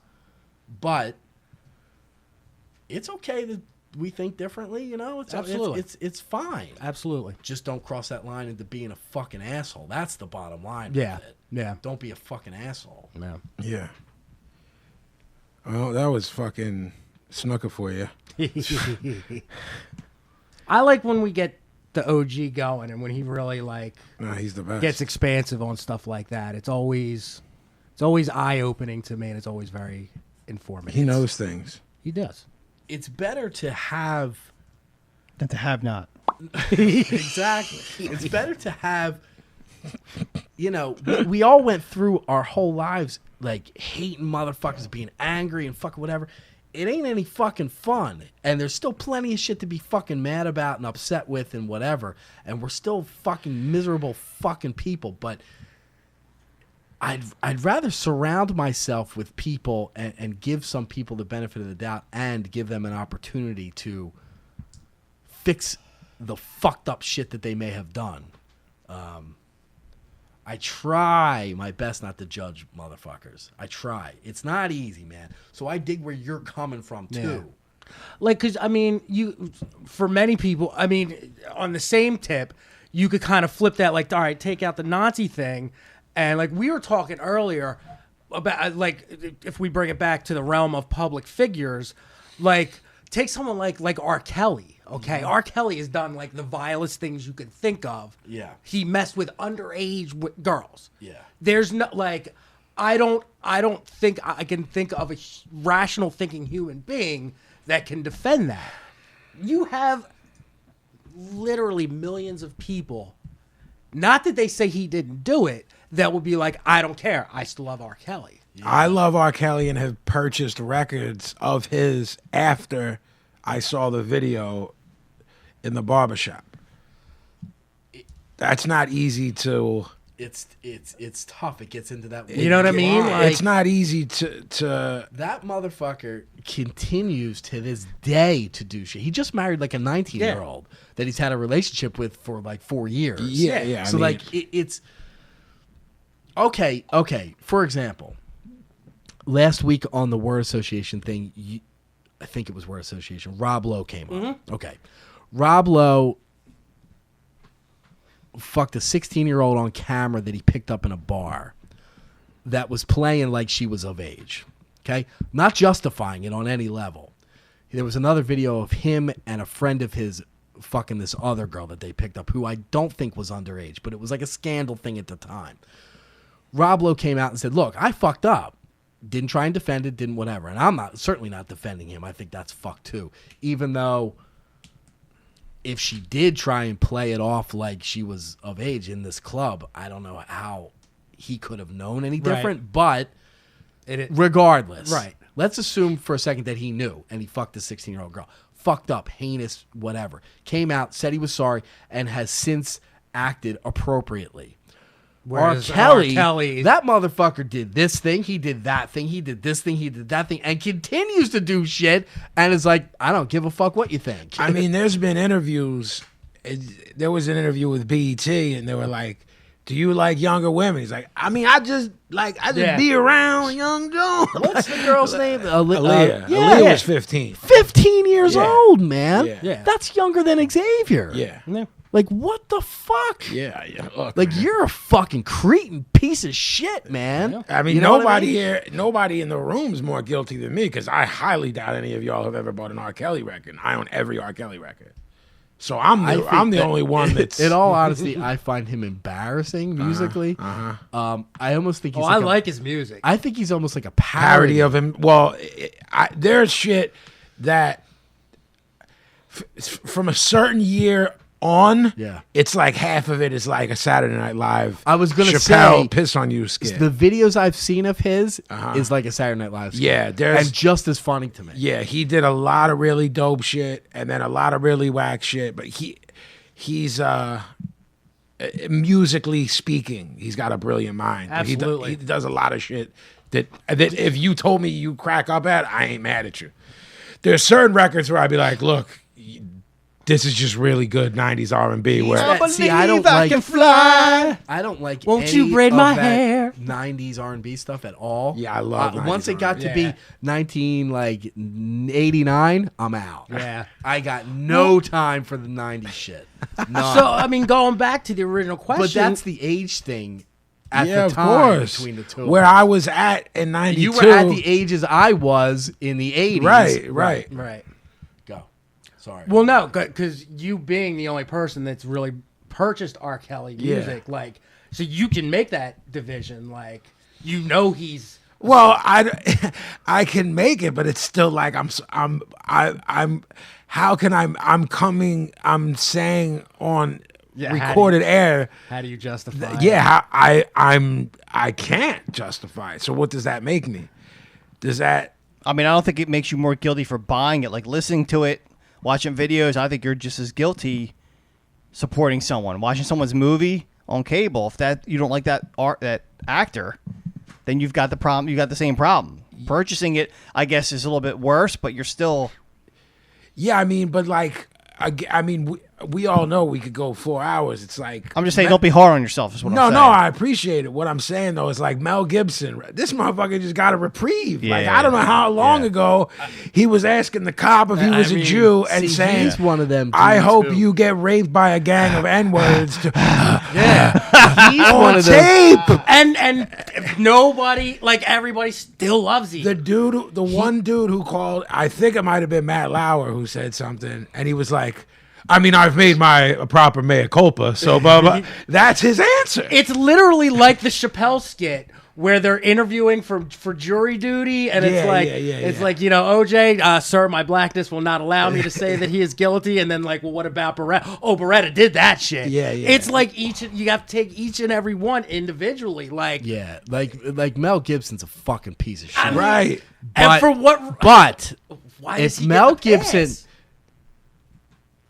you're trying to justify what Square America does. I like am. that's your fault. I know what I mean? I am. I'm just because I'm curious. That's I'll be honest. I'm not mad at Mel. I'm more curious with Mel Gibson. Exactly. I'm more because of there isn't a connection that like I have a connection to R. Kelly. I'm a fan of his. Right. You know what I mean? Maybe if I was a huge Mel Gibson mark, Well, here's the difference. This would be difficult. Like I'd be like, oh, because he's so ill, but I don't feel that way. Yeah. Here's why I say Mel Gibson's a piece of shit. Mel Gibson's did that deal and it was on tape. Okay. Yeah, twice. Yeah. Yeah. Had Mel Gibson come out and done an interview on You whatever, should smile and blow me. if he had come out on whatever interview afterwards and said, "Look, I got a drug problem. I was drunk as fuck. I admit it. I don't feel that way. I fucked up. I just started saying crazy drunk fucking whatever stuff." I'd be like, all right. So would I. Have at it. I'd still. But that motherfucker was like, bah. Yeah. Like, whatever. He was like, yeah. That's my. I think That's why. That's the reason he's a and- piece of shit. And Not that's why because R. of- Kelly's a piece of Exactly. shit. Yeah. That, not what he did, the reaction he had to it. That's why Rob he's a Lowe piece of shit. fucking went on the dais of a roast and knew Yeah. what was going to come at him Yep. after making the proper mea culpa 30 years ago. Again, doesn't justify what he did. Right. But yo, And he I was fucked also- up. My bad. He was also a 23? 22 Yeah. year old kid who was fucking fucked up on whatever drugs he was know on. he was who coked had out of his crazy fucking stardom at the Sure, time. bro. He was whatever the posted fuck. up in a VIP, All whacked fucked up. already, and some John comes back that some fucking huge bouncer probably threw the alley oop Right, to, right. and you go, she's here. But, that's Now, again, yeah. It's not. It's well, not- the difference between him is not what happened; it's the way he reacted afterwards. Yeah. I fucked up. He dropped out for a while. I feel like because who the fuck knows what he not did. a why he got clobbered in every way. Yeah. Whether we're saying it's justifiable, if you're a fan, you think, oh, it was he did believe she was 21. Well, he got technically- clobbered in terms of he was He get blacklisted. He was persona non grata. Yeah, you didn't see him for a long for, time. I want to say a fucking- decade. yeah, to like the Wayne's World, I think was the big Or the Tommy Right. was he a Tommy boy too? I think I don't know He when was that also came in out, the yeah. movie adaptation of Stand, Stephen King's Stand. When was that? It was a miniseries, so that might have been before all that. All right. Well, if he was in Wayne's World, that was But there's a 92. huge period of time. in At between. least like 8 years. Yeah. I want to say like 86. I want to I say. don't know much of what that motherfucker did other than that Parks and Recreation. He's absolutely fucking genius on that. Other than that, I wouldn't say I'm a fucking fan or not. Fucking St. Elmo, you're a fucking fan of that fucking sax playing, aren't you? I'm a fucking fire giant. His fucking hair was you glorious. when you have no shirt on but a tie. I was just gonna say that. I mean, that's got to how get can you I not over. be it. That's all That's day. that's why Jericho's over with me now. Yeah. Tie, scarf, Scarf, no shirt. Stupid idiot. Stupid idiot. Unfortunately, according to Wikipedia, he did still do a movie like every year. Yeah, but they're all. Yeah, but it's like, like what Canadian it, yeah, releases, yeah. It's like what was really popular. About Last Night was About 86. last night was 86. That's the last one. Now we're going blah blah blah blah. I'll blah, bet blah, you blah. there's nothing you know Wayne's until. World was 92. Wayne's World was 92. So it was 6 years. I said 8. There's a few things in between there, but nothing. And this is prime movie. And watching let's not age, act like he where was you the knew fucking. everything Let's coming. not act Right. like he was the star of Wayne's World either. Nah, he No, had no, a bit no, part. He had a Yeah, bit yeah, part, yeah, and yeah. then he had a bit part. I don't know, a small role in Tommy Boy with Spade. 85, That or was 95, 95. So you're talking about like pushing on a decade, but you know what I mean? And then I mean, look. Austin And that's Powers someone in who made the proper man 97. culpa. We're talking about R. Kelly and Mel Gibson. We're like, Yeah. man, shit happens, dog. Like shit happens. Like, fuck off. Yeah, like take a hike. And I'm like, well, I mean, if you both of them have so much Scarol Yeah. that like you can do that. Like Mel Gibson's Jesus movie alone made his grandkids paid. You know what I mean? But I mean, he asked the cop if he was a Jew. Hunk of shit. Like, what? And then to the girl, I hope you get raped by a gang N-word. Yeah. And then, I mean, I like some of the you should smile and blow me lines, but I'm not mad at that. Out of context. Out of Yeah. context, of course. I guess I'm lucky because I'm trying to think hard. There's nobody that means anything to me that's ever been involved in anything. The only Major if you put a gun to my head and say who's brilliant that did it, it would be Polanski. See, I'm not as wrapped up in. I'm wrapped yeah. up in Polanski, and he raped a 13-year-old. Yeah. I have a really weird one. So all this stuff, I can separate celebrity from reality or Okay. from human being, but the country of Aruba, Okay. I'll never vacation there because of the Natalie Holloway shit. The what? The Natalie Holloway shit. That was and the Dutch government is Right, they connected covered to- up the whole country covered up the whole murder, and then the boy went on to like kill somebody else. Yes. And I was like, First of all, I don't even know what you're I like that you said the whole country of Aruba. I mean- I'll never vacation there. Right, the whole country. There was prior to the murder. There were places he would go in Aruba. I mean, Aruba. Aruba is dead to me. So go write that down. Wow, Aruba is dead to me. I'll never be there ever. Should it be on the list? Yes. Yes. what? What? Yes. To put Aruba on the list. What do you think? I will gladly put Aruba. Thank Okay. you. Thank you. All right. Now, some people have said to me, "You're an idiot because it happens everywhere in the Caribbean." I'm like, "Well, I haven't heard it." See, man, So- that's a whole other deal, and that could be a show unto itself. Look, man, don't tell me about what happens. I know where it does happen. Right. I saw this here. Therefore, I have to take umbrage with this particular Yes, place. yes. If you show me the same scene that goes on in another place in the Caribbean, then I'll have They're on the they're list on the too. list too. Right. Take umbrage. what Listen, what you is like what that? is this deal? Write that down. When So- did this So happen? go write that down. Take umbrage. This is So the list. typical like white bread, blonde, attractive might be our band young name. ladies vacation with their friends. When is this? It might be our band name. A long time ago. Listen. Fuck, we said it on the air. Someone's gonna clip it. I think we were talking over it. I might not have heard it. So yeah, in We're now on the 05. second page. Of the list. Have we added You anybody keep lately? no, but The people keep last thing- fucking up, man. The last thing that was added was the biz because Gavin found it Right. very upsetting. Right, I remember that well. Now added to the list, Aruba. Thank you. Aruba. Jamaica, ooh, Reason? I wanna take you to Bermuda, Bahama, come on, pretty The worst mama, part of to that- Key Largo, Montego, baby, why don't we go? The worst part of that was Kokomo. heads were calling into the radio station like, "Yo, where's Kokomo at? Me and my wife want to get married there," and it like doesn't exist. But people will be like looking for this fucking place to get married. Before we go to break, should I give a rundown of who's on the list? It's been a while. Yeah, Al Alberts. that's right. Vinny couldn't break dance on the show of shows. Al wasn't open to subcultures, man. Andy Rooney. Tick, tick, 60 minutes was our reason. Because it was on Sunday nights. Person on, and reminded us of going to school the next day. Exactly. Person on Twitter giving Blow a hassle. Oh, yeah. Reason? Because. That's right. Fuck them. They learned. Banned for life. Banned for life. A person that you and I pit on here that we don't even want to put over. Oh, yeah. The list. The next, This is real life, man. This is a shoot. We put shit on there that ain't even on the show. the coleslaw Twitter. Oh, yeah. Reason. F them. Is he still there? Yeah. Is he really? Somebody he posted the other day something. I forget. The Biz. Does he know he's on the list? He knows now. Very upsetting. That's true. And lastly, an updated Aruba. Reason. You gotta put a reason. Because Pablo won't vacation there. With that, That is so great. I might not even go there on business either. we're running long tonight. We're going to take our first break. We'll see y'all in a minute. Pablo will not vacay there.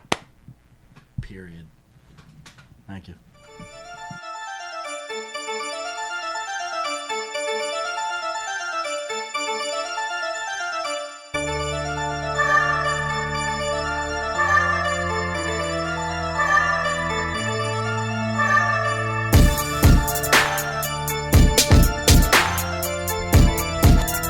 Hey, what's up? This is Slane. You're listening to the Broad Street Breakdown, where they talk about all things Irish, Boston, hockey. What's up, Vin?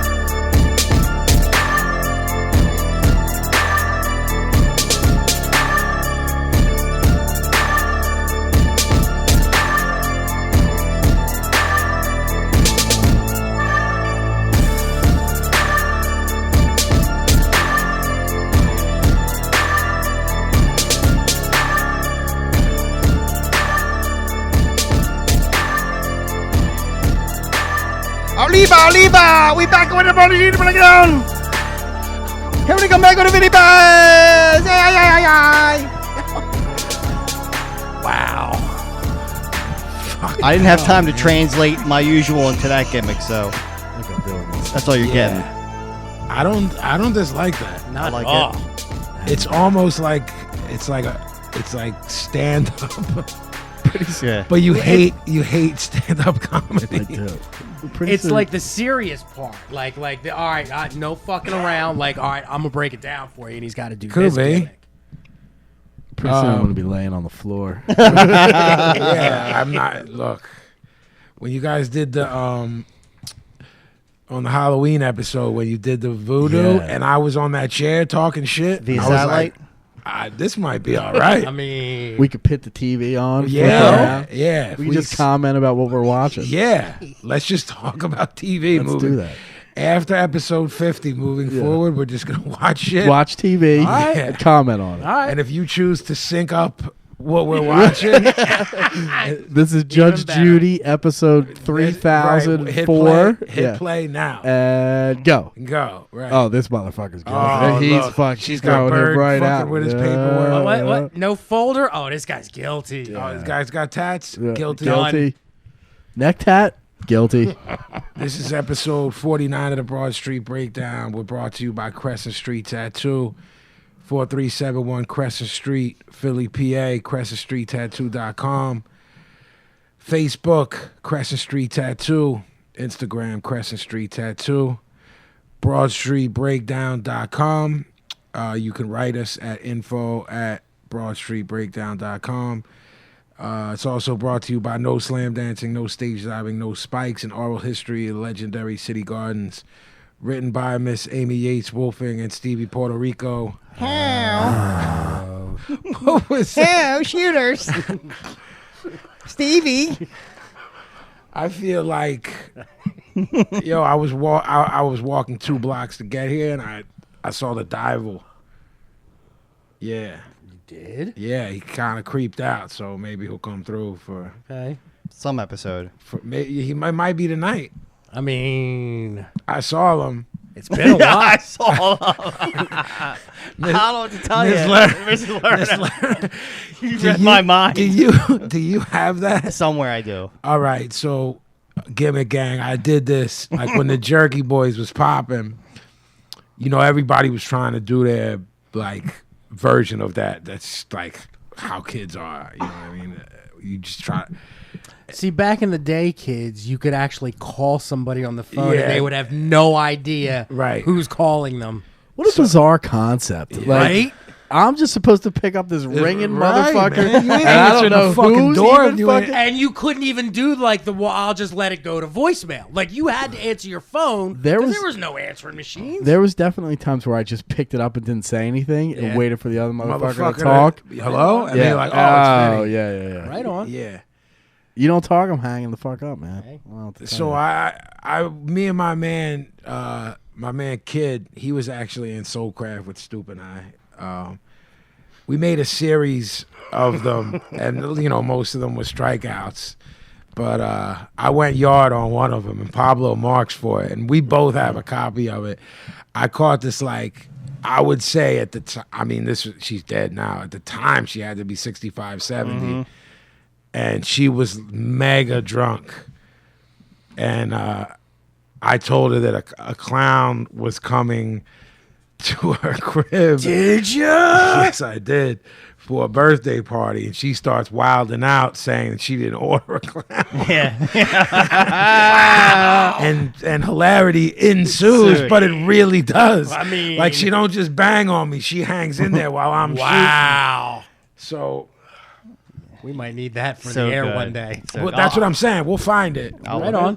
We have a lot of material that might find a home on Broad Street Breakdown. Now that I think about it, it could be bumpers or it could just be put in there. For a while, we were filmmakers. We made some films. Those things might get us.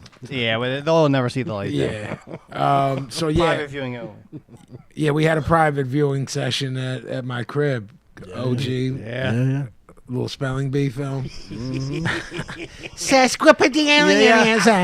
We tried that, and then later on, we tried to imitate the CKY guys. We had dudes fucking Imitate. going down steps on bicycles. Well, I wasn't imitating And shit. hotel. We would see it. We could see if we could get people to do it. Exactly. And whoever We did got a it. couple people to do some stupid shit. Yeah, Yeah. of course.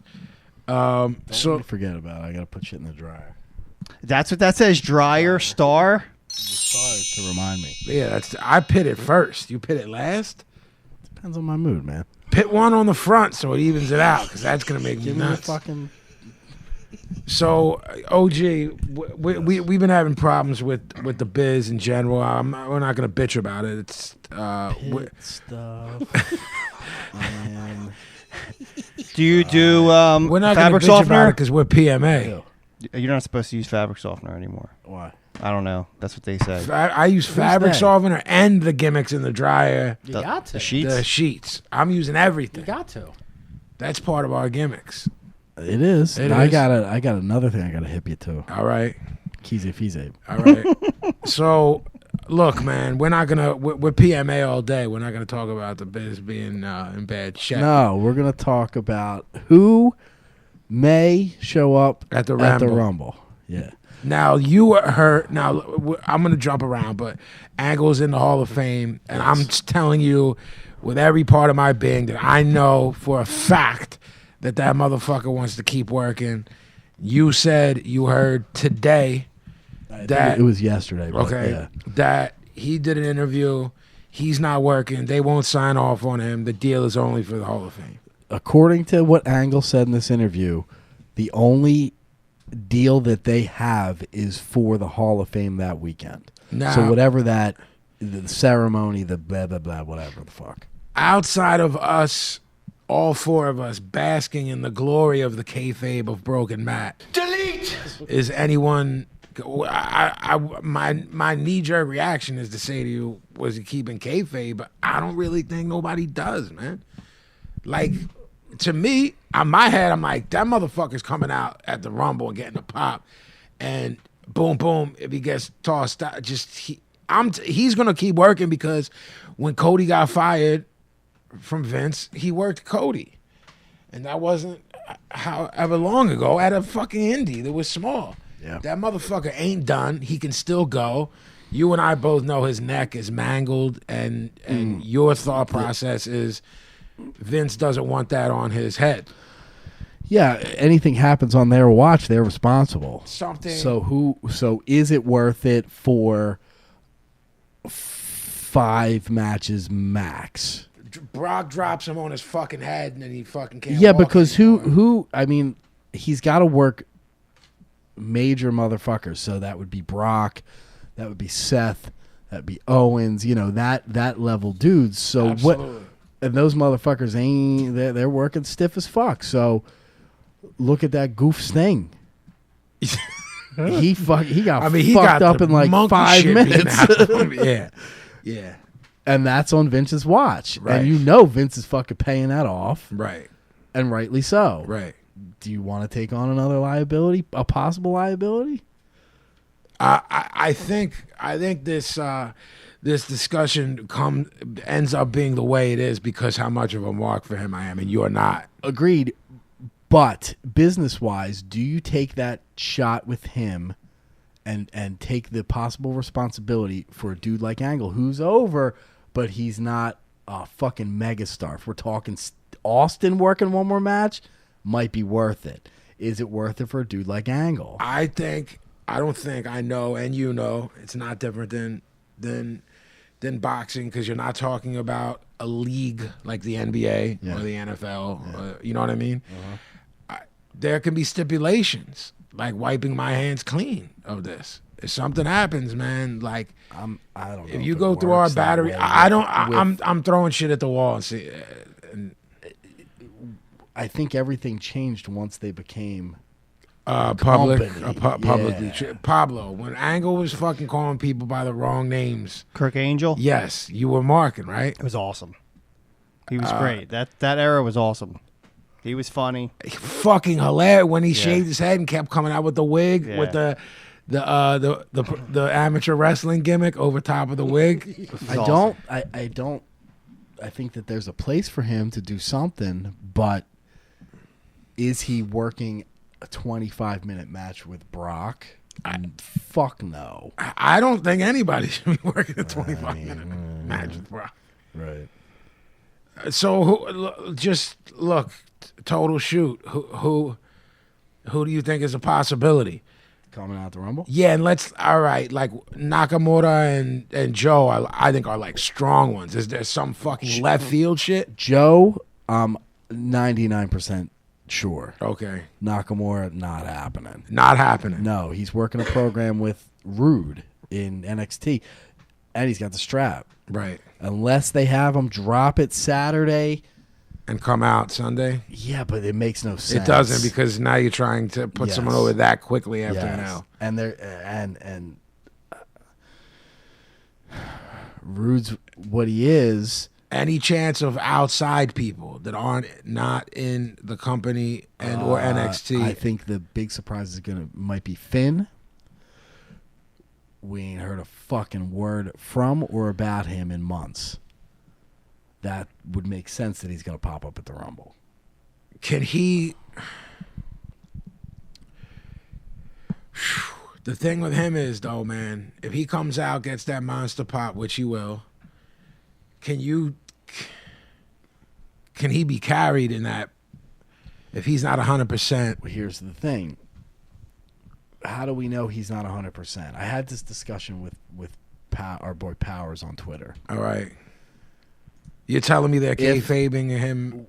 Who knows? The thing is, if the injury was the way they said it was, all that shit. Yeah. Okay. Yeah. But how do we know that that's the case? How do we know that this particular injury is going to take 9 months to... How do we know any of that is truth? That could just be the information they were putting out there. That could be... The only information we have is the information from a fucking wrestling company. All right, you're right about that. B, let's, for argument's sake, say it was a shoot.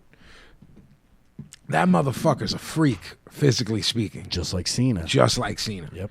So they tell you 9 months, and this motherfucker's at 80% after 4. They're gonna be like, "Sir, look how much they gave. Look how much credit the internet crowd gave Cena for coming back quick." Well, did he come back quick, right? Or did he come back where they worked? Exactly. Yeah, I mean, because that's the thing with smarts. That's already, they're always being worked. They Yeah, just don't know it. Exactly. So Fan, I think, is a possibility. I would not be completely shocked if the Hardys came out. I don't think they're going to. I don't think they're going to, but I wouldn't be. My mind wouldn't be blown. You're having a premonition? Is that what you're telling me? The 7 deities. 7 deities. What will you be shocked if Maxwell comes out as an entrant? That would. I'd mark harder for that. I would mark. There's no. They should have Maxwell win the Royal Rumble. That'd be if awesome. Maxwell comes out as an entrant to the Royal Rumble, Yeah. I'd mark harder than if one of our favorite dead wrestlers came out reanimated.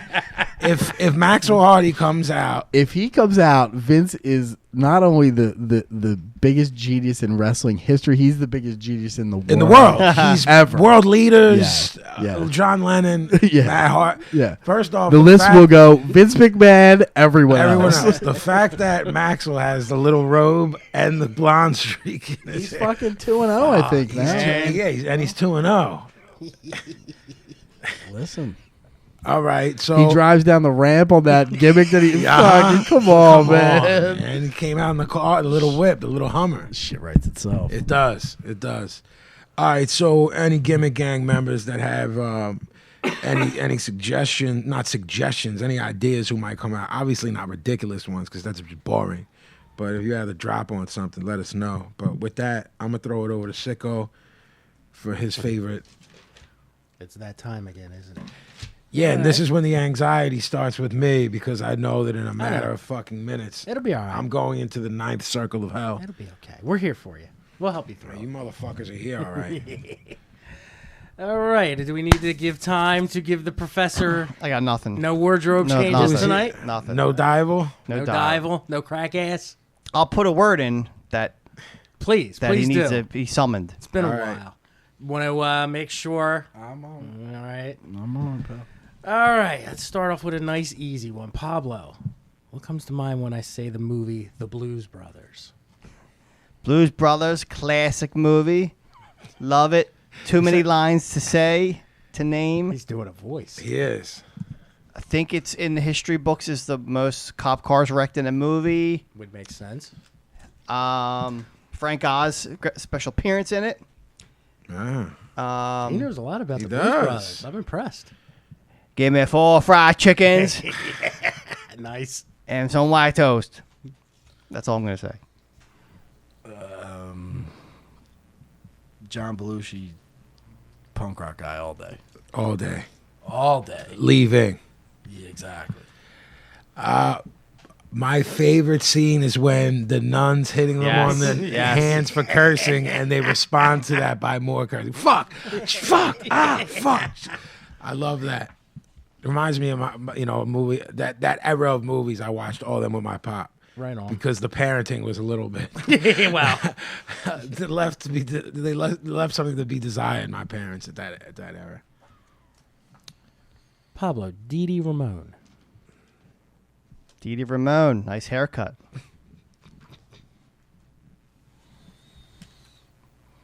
Well,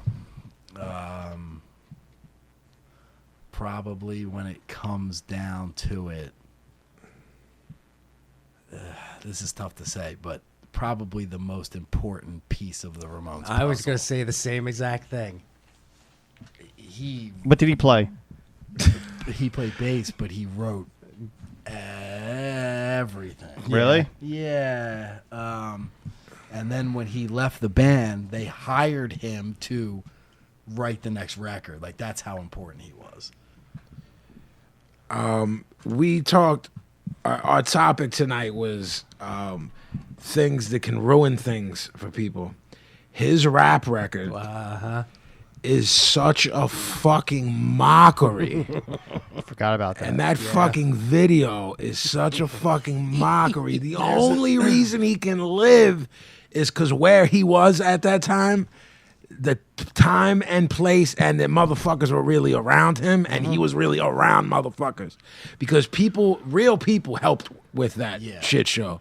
So it isn't Dee Dee's fault. You know what I'm saying?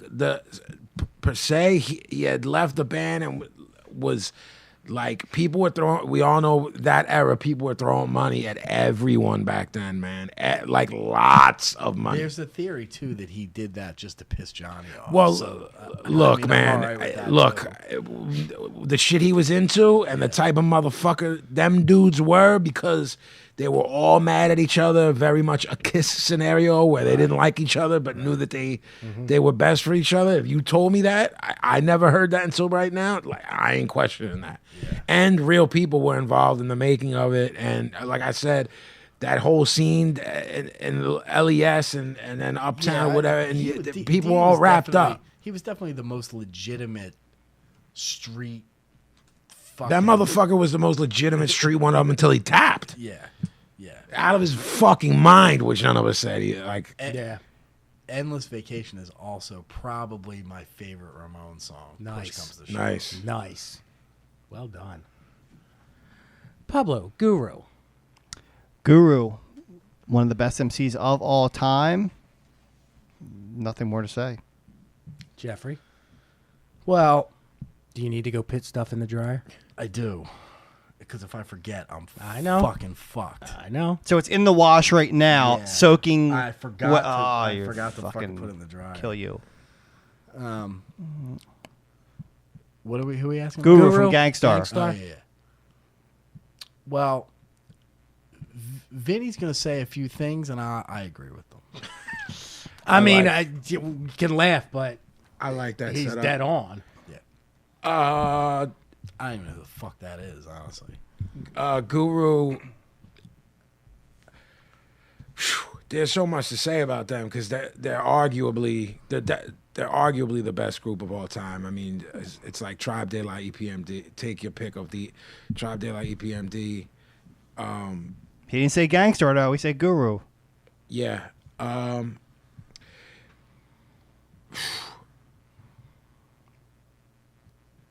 Daily Operation.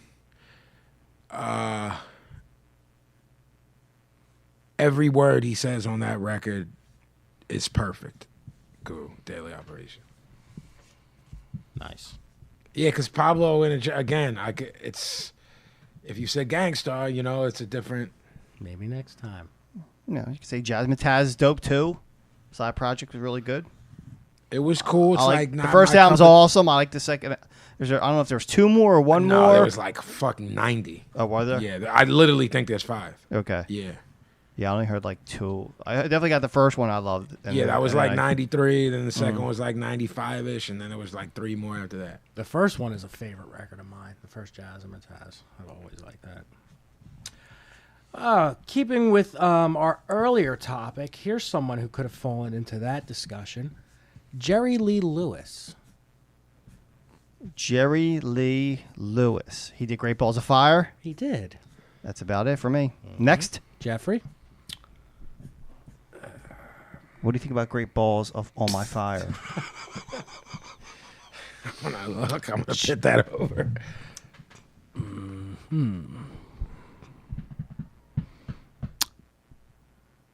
Absolute brilliant early records.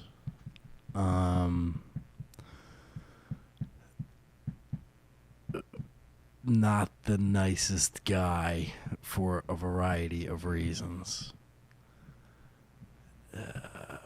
the marrying of the young girl probably being the least of those reasons. Right. There are missing people in his town. What? Oh, it's a deal, that man. everybody. There's a knows. reason I'm why not they aware. call him the killer. I'm not That- aware. There's people missing in his fucking podunk hillbilly town that supposedly everyone's well aware that he killed, but no one will address it. Listen, He is not to be fucked with. He's 1,050 years old now. Not to be fucked with. Would probably cut you just as soon as look at you. He's a cranky man with fucking spectacular hair. Yes. Magnificent. This motherfucker in 1950, whatever the fuck, was lighting his shit on fire. He is not to be he played ain't with. fucking around. No level. No. And let's Like- also not forget that 13. Hold on, no. Is it gonna be yours? Because I was gonna that was gonna be mine. Oh, no, all right, go ahead. No, unless it is yours. No, I have a whole other thing to say.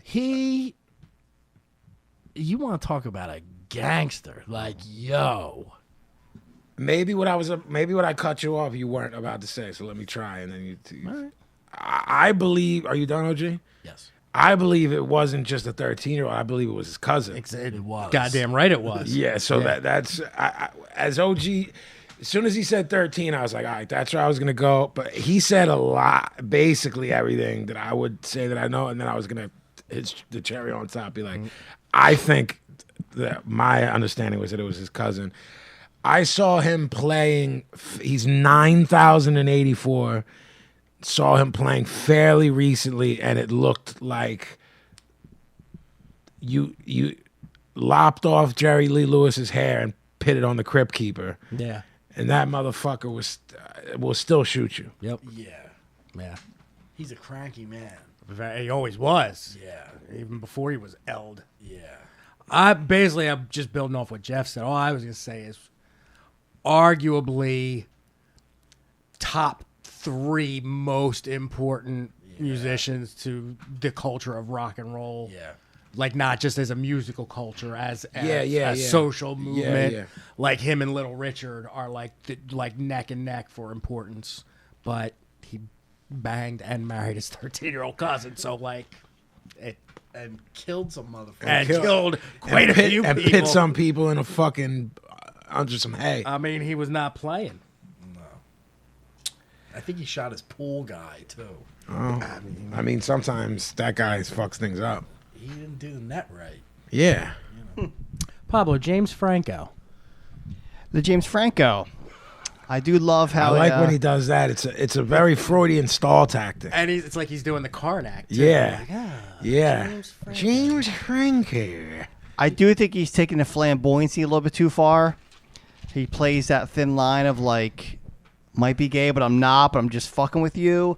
And it worked with me for a little bit, and now I'm just like, all right, dude, you're a little played out. But I do enjoy his work. Tell me who he is again. I have know no he's idea. an actor. I just put a Vinnie, name tell down. me I who heard he his is. name On the Tobey Maguire Spider-Man, he was the buddy. Oh, all The right. heel. Pineapple Express. He was good in Spider-Man. I know that he's a big deal that I don't care I can't think of about. anything. He did that he's 28 in. Days where the dude chops his arm off. Hiking. He's a big deal that I don't care about. Handsome though? Think he's handsome? Not your type? I think Toby's more handsome. Love the Tobey Bold Maguire. statement. It is. I go back and forth with, is this kid great? He was brilliant in, remember I pit over that time travel Stephen King series as a recommendation? Oh, yeah. He's in that? Yes, he's the lead. And he was brilliant in that. And I've seen him be brilliant in things. And then I've seen him do really douchey type things. And I'm wondering if he's working. Because I think he might be real smart and be a worker. But if he's not, he's a dildo. But if he's working, he might be genius. But I don't know. I don't think I've ever seen him in anything, and I'm having a hard time like even picturing his face. Well, I know, like, from a hunk perspective, like, John's fucking loved him. May I say? Giller. You may. Thank you. I like that. All right, let me see. Let me find a good one to end it on.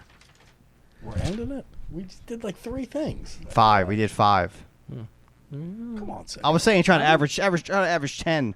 Okay. Come on, Sicko. Hold up, I mean- Sicko, let me help you. Jeff, what comes to mind when I say clock radio? Okay, we're done.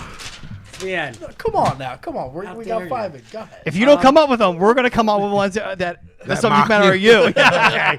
In that case, Pablo, Queen Latifah. Latifah. Saw her live back in 80 and whatever, 90 whatever. Awesome show. She's a great performer. I want to say 89.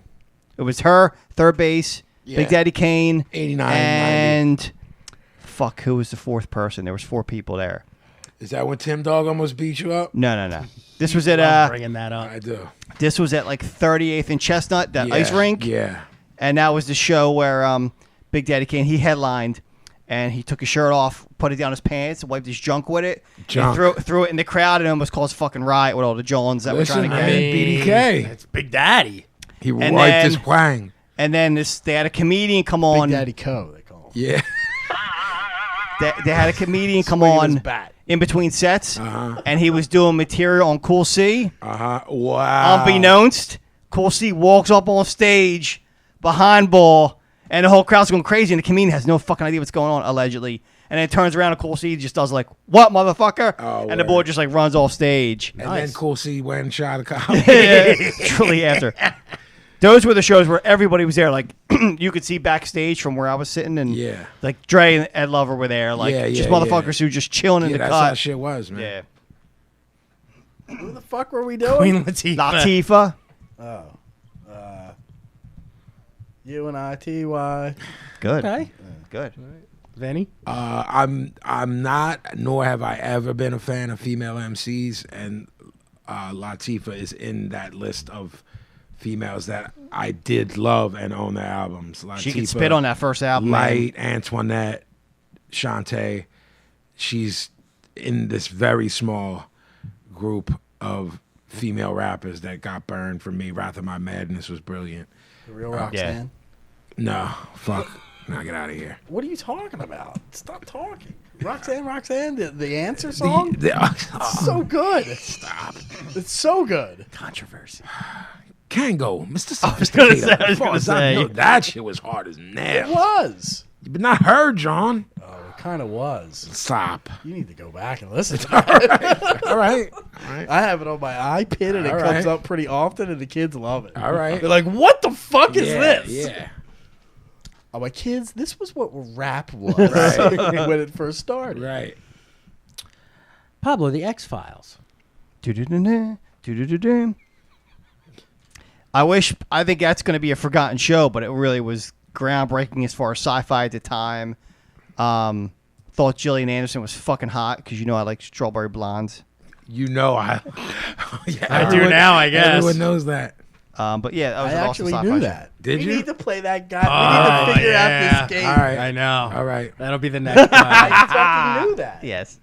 Do you think it'll be a forgotten show? Yeah, man, because there's so much shit right now between Netflix and fucking. There's that's so many true. sci-fi shows like like you don't even know half the shit that's going on right I now. didn't- and all of it's similar. And I don't think that like Similar.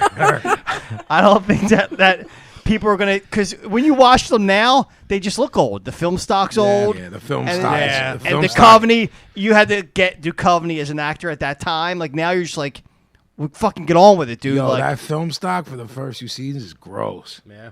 I never s- watched it. I skeeve. it was the biggest fucking show at the time, man. I just noticed it's been brought back. I see it like in reruns all the time. Well, they did new ones. Yes. they did So it. They that's did a why- quick. that too, Yeah, yeah. I think that's Well, why they brought it. That's back. why I was asking why you thought it would be forgotten. Well, here's what happened with that was the dude who made X-Files thought he was going to get rich off syndication, and then all these channels now make their secondary channels. So FXX came out, and they're like, we're just putting it on for regular scale. And then the dude was like, no, you owe me $10 million Yeah. because this shit is fucking gold. And the dude, I think, got fucked out Chris of like, Carter. yeah, I think he got fucked out of like gazillions. Your accent is so heavy. Yeah, let's fucking go to the It's heavier shower. than all of ours. Get out of here all day. Like, Sometimes it's. What did I say that was I don't accenty? know, but it's fucking mind blowing sometimes. Go get me water ice, Jeff. I watched it, but I wasn't a super fan. I like the Smoking Man. That yeah, guy's heavy. that's it. I ain't got much on that. I watched it heavy, fell off, and then they did that season. Was it this past year? Was it 2016 think or so. 2015? Wasn't that long ago, and it was really well done. I didn't finish it. I started. I didn't finish don't. it. I don't OD on sci-fi like Pablo, so it's. I want to say like it's not my lane, but I enjoyed it. You know what I mean? But there's people whose like head exploded. Yeah. Over that. I'm not like that.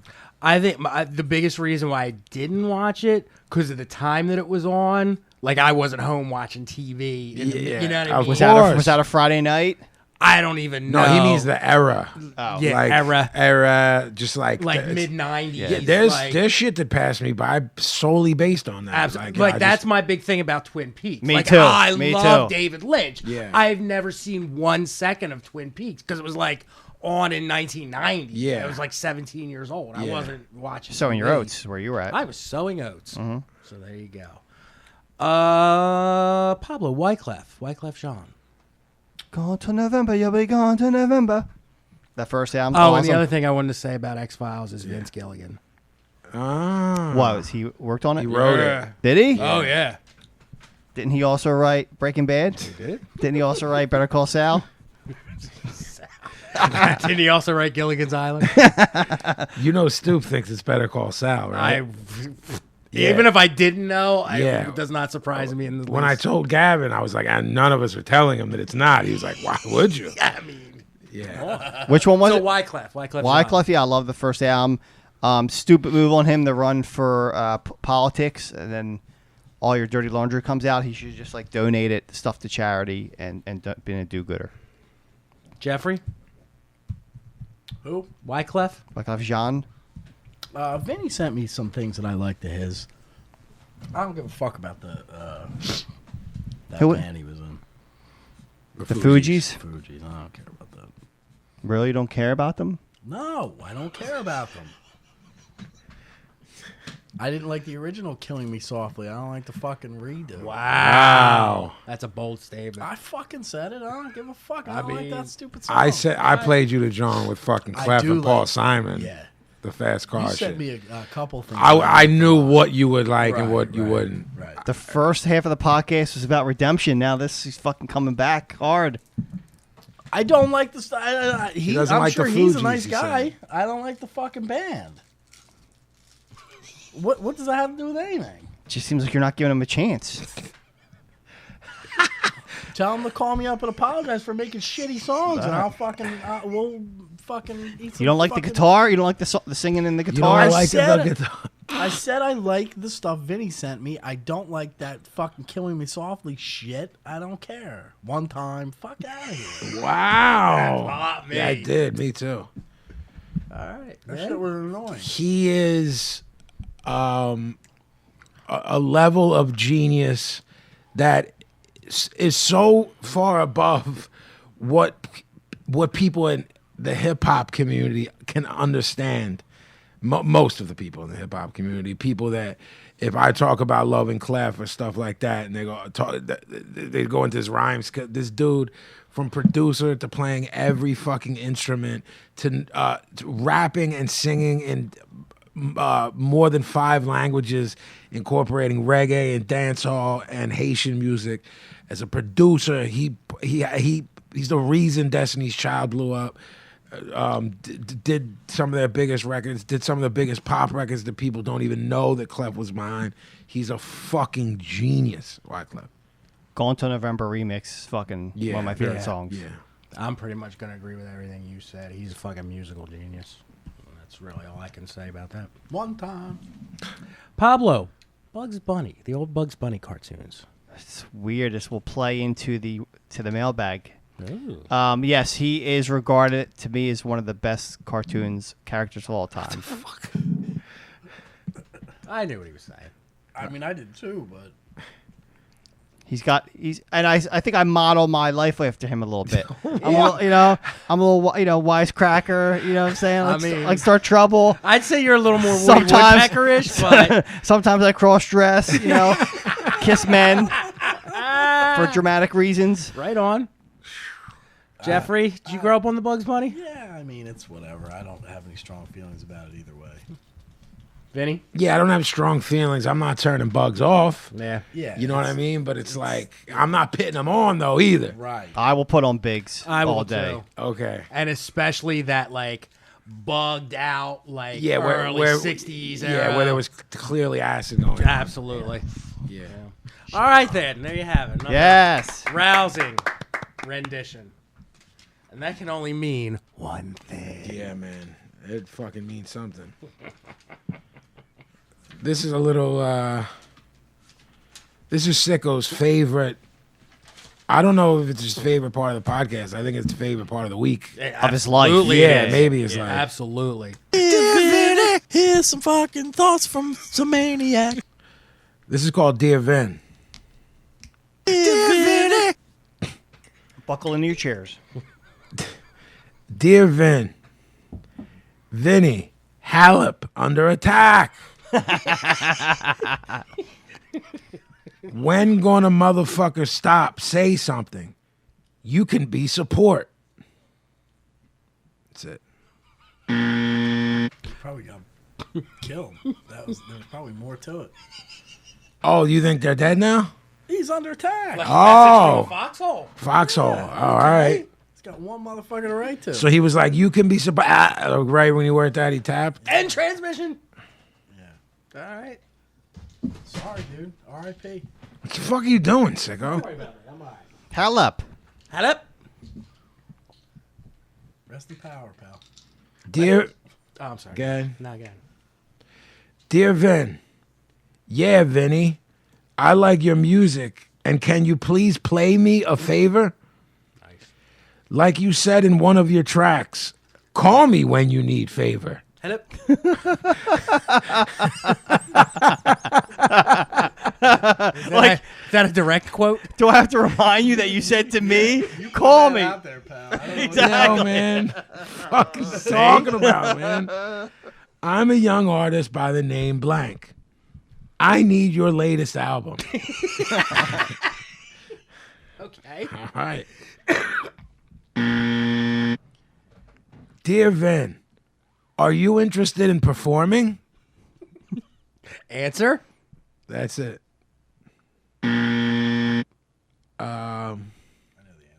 I mean, Yeah.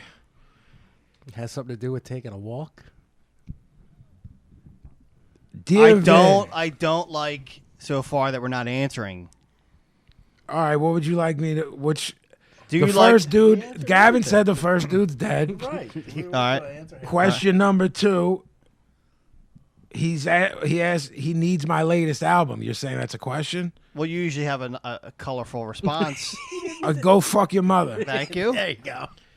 Third one is. Are do you like interested in performing? Yes. No, I'm not interested in performing. Dear Vin, you used to rap about communist movements and about the workers.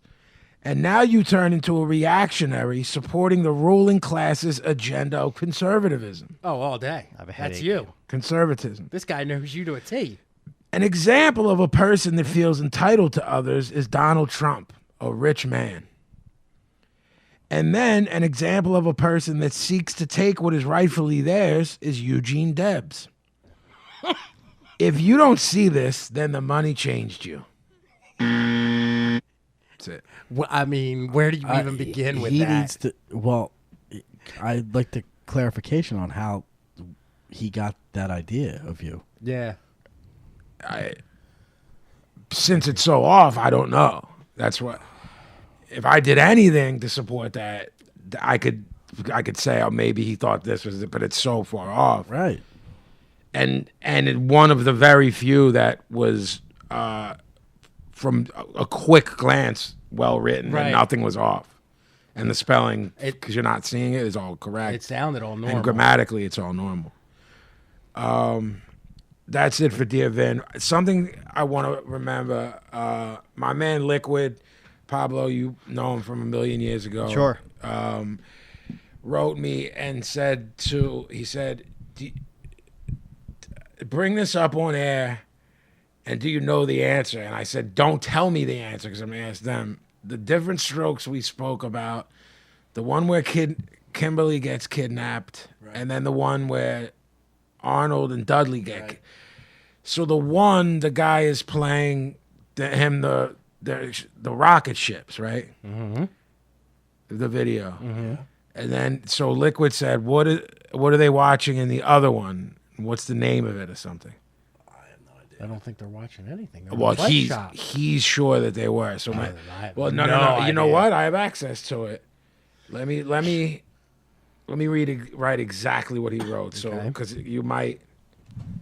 The Kimberly one I don't remember. I only remember the bike shop one. The Kimberly one, he locked Arnold in the bedroom so he could bing Kimberly. And he was like, here, watch these rocket videos while I bang your white sister. No, I was totally off. So lucky I went to the source. This is the message from Liquid that I got. Trivia question, if you guys bring up the different strokes, bike shop, Gordon jump scene again on the breakdown. What game did Gordon suggest that him and Dudley play? Oh. But it was something that got Dudley's shirt off. Now. Yeah. Fuck, like tickle something or tickle game. No. Something really gross. I wrote, I'm going to bring it up on the next episode. He says, do you know or want the answer? I said, neither. And he said, it's silly but funny. Did he give you the answer? No, I was like, don't ruin the moment because it might come back to me. How are we gonna get the answer now? Because I could text him right now. No, you don't want me to look it up? So how would you even look that up? Like, what's the search Different criteria? strokes, rape scene, video game. Or once you find the episode, there's probably a breakdown of that episode. Yeah, you're right. That might be a dark place to go. I feel like he made Dudley make muscles and stuff. Yeah. He was in a wife beater making muscles, and he's like, take that thing off, Bubba. Like Hercules or something like that? It was like play like Superman or Hercules or something? Fuck. We got to get All right, the answer. Liquid, word up. Shout outs to my man Liquid. I've known the kid 25 years. And you know Great what? dude. That kind of brings to mind an idea. I don't know if anyone else could do as well. Not the molesting. I was going to how many kids' t-shirts Yeah, we he get wants off? to make If you guys muscles want to in our bring your wife children to Sicko. my bike shop, no. Maybe some of our gimmick gangers, if they could keep it within our realm, could every once in a while in the mailbag float up a trivia question, see if we could answer it. Oh, I'm not mad at that at all. But like it's got to be like pop culture. Yeah, see, here's the thing that happens, man, when we open up cans of worms. Yeah. Now, Gavin and I talked about the Royal Rumble, right? Now, Gavin and I are going to get tagged with fucking people who haven't worked since 1978 in a fucking town in fucking Alabama. I think Chick Donovan's going to be. Wow. Jesus, man. Nice. You're fucking Dick Whirley's gonna fucking enter the fucking Entry 19. I think fucking Earl Hebner is the fucking 30. Like, nah, man. So it's the same with trivia shit. If you listen and are diehard, you should know our aesthetic. Right. So like, if it's some fucking, if there was a fucking someone we should know that fucking played on a Black Flag song, that's a dope question. Right. Or maybe we'll say it's a little bit obvious, but or if it's music or pop culture related, you know what I mean? But don't I like that idea, but we have to rein people in sometimes. Keep it within like the 70s, 80s, maybe early 90s. Yeah, sure. Furthest, just so idea. that was I added Liquid brought that up, and I wanted to make sure I brought it up. But that was a good one. That was Dear Vin. Thank you. Liquid is very similar to us in terms of what we're into, pop culture wise and otherwise, music wise. Right on. His brother Solid's pretty cool too. Wow, man. That's like the word. That's some shit my brother would say. That's a Lanny joke. Wow. That's a Lanny joke. I got a quota. I got to do like 30 jokes a podcast. I mean, some of them aren't going to be that gems. Needs the bomb A quota, jump. like 50 Cent? Yeah. What's the gimmick? The Conan's gimmick. Kazoo. Yeah, the kazoo. I have a sound bite for it. Don't worry about it. Yo, give me. Pablo. Oh, we're back with the mints. Gavin's eating 9 mints Here in we like go. 36 1, seconds. 2, Here we 3, go. 4, 5. This is the fifth one. Five in like 90 seconds and threw the trash on Pablo's computer. Pretty much. Brother Pablo, so before I ask you about the Pablo Cheapo tip of the week, I heard again my mother gave you one. Didn't want to bring it up, but and you shot it down. Yes. And again, I tried to explain to her. It's I like missed all this. Since we've seen each other, that's how quick it was. Wow. She tries to give him these tips, and explaining to my mother what will and won't work with him is trying to get inside the mind of a lunatic. Yeah, but which one, him or your mom? Both, but trying to explain to Pablo, to my mother, no, you don't understand. She's giving him, but she said she gave you one that you liked. yes, there is one in the. All right. Yeah, there's a good one. Right. So A year she ago, gave, she gave me- she gave him a one that she told me, and then I have to explain to her. So I'm getting plagued by his cheapness even when he's not around, because she's telling me the tip he didn't like, and I have to say, no, Ma, this is why he doesn't like it, because it's like she doesn't understand that things have to like. This cap is right here. He wants this, and it's nothing to do that and turn it into something. She's giving him jobs. I'm like, Yeah. no, that can cost money. Yeah. Hold on. It's got to be Yeah, something that's right there. Yeah, it's not. I don't want to use the word tangible. Whatever.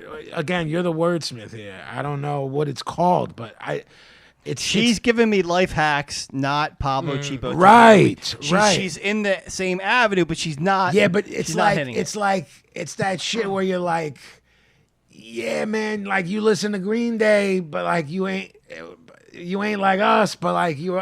I guess you're in the same place, maybe, but you ain't. But you are, but you ain't. It's like that's her. She thinks she finds a life hack, and that's a Pablo Cheapo tip, and I'm like, It's a whole different ball. I mean, if you want to keep telling him about it, like have at And it. I tried to explain her to him, like, look, what you're doing is good and all, but you had to go out and buy those items. And those items cost money. If They're these not are all cost- left over, or if you were at the job site and Yes. your person was like, yo, I have this detergent or whatever, I'm throwing it out, and you take. Then That's a Pablo Cheapo and tip. that's a come up. That's She fucking, thinks straight up come She up. thinks you going to the store and buying thumbtacks and Right. then going to another store to buy that. And I'm Right. like, nah, man, that ain't the twist. He's losing No. gas money. That's right. perish of thought. Yeah. Yeah. So with that said, do you have a cheapo tip? I don't have a cheapo tip per se. All right, But I that's will. fair. That's all right but because you don't like faking the funk. No. But I will wrap some tips into my recommendation. Well, that's So kind of heavy. I'm going to give you something. I'm not going to give you a straight up tip, but I'm going to give you some Wow, observations jeez. I had. Pablo's cheapo Hey, at least tip it's not of the week. Jeff said all I have is a tip, so That's all right. It's crooked. It's cricket. it's got a little bend. Oh my God, man! This show is really just. And I noticed, OG. Yeah. I think I've looked like a little sunburn on my tip of my How did that tip. happen? I don't know. Fuck, yo, man! How did we get here? Like it's almost like he's got an eye patch. It looks weird. Are you flipping it around in the sun? Never, What is going on? never. Yo, what if show? if I go raw, I at least put a sock around it when I'm out to get the ass. Yo, to get look, the ass man, on. there is no sock. If a thimble, possibly. Little mitten. Not even like Like a cat mitten. Yeah, exactly. Yo, what show was it when we were little? Had the little worm that was moved. What's it by called, the Sesame hand Street? pu- Sesame Yes, Street, yeah. Sesame Street. Who was that bull's name? I don't know. was Inchworm gimmick? What's Worm Ball's to say name? that's- Look up Worm Ball. Hold on. Are you trying to say that that's Worm Ball? Pablo's Yeah, Waka? yeah. That used to be my rhyme name. in Worm 94, yeah. Y'all I didn't think know that. So explain this sunburn. It's like a little blemish or something. Yeah, look, man. Yeah. That might not be. Irritation? No, it's just the color of the skin. What the fuck? It's like Michael Jackson had like the discoloration. I think I have a little discoloration, but it's darker, not lighter. He's got the revitiligo. Yeah. Yeah. Like Uncle Ruckus. That's gross. Hey, It's not gross. It's just a fact of big. life, man. What are you doing with your Wang out in the sun? is it on the tip? It's on the head part, the mushroom top part. Fuck, man. You motherfucker, you asked and then fucking know. Yo, is it blah, blah, blah? Yeah. Hold on. Let me show you. This just turned into an X-rated Gavin show. fucking opening the dark basement and then shook when the fucking thing jumps out. I think he would know by now. He knew. He knows what he's doing. He's fucking working. It's not an irritation. No, it's there, man.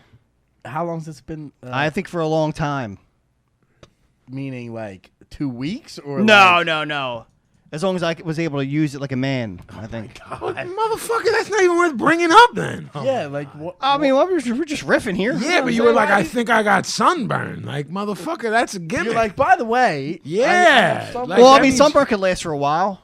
You said since you've been working as a man. It's it's only permanent. been like 2 weeks. all right. Well, that's what I'm saying. All right. That's all right. I pit that over. Jesus, how did that just happen? Because this is a very dark fucking show we have here. It's looking that way. You Ain't should it? get it tattooed. Yeah. I don't know how. You said they won't do it at your shop. Who's gonna do it? I'll do it. How You're hard? telling me you'll take that tattoo gun and pit it on his wang? Fuck yeah, I would. Absolutely would. Will you let us videotape it? I mean, that's the whole point, really. Right. Just be gentle. Can I tattoo what I want on it? Yeah. You gonna do words or a picture or something? I don't think you have enough room for words. I was just gonna. This motherfucker don't got room. You got room for maybe the letter P. It's gonna be one short ass word. I don't know. Darkness is your friend. That's all I can say. When the lights are out, the women don't know My old nothing. friend. You're saying your wang's unattractive? Yeah, it might be. We have to call in. Have we ever said your wife's name on the air? I don't Chrissy, know. it's Chrissy. All right, we Yeah. have to call in Chrissy for that. See, she thinks I have a beautiful cock. Jesus, man. All right. Should we get to the mailbag? I think so.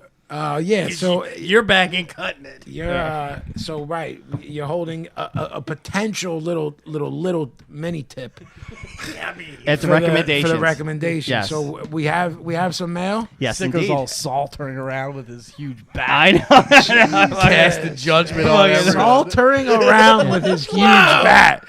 Sicko, write that down. Saltering around with his huge bat. right. Yeah. Casting judgment down Casting- on Yeah, yeah. lesser Casting Pablo. dispersion. Yeah.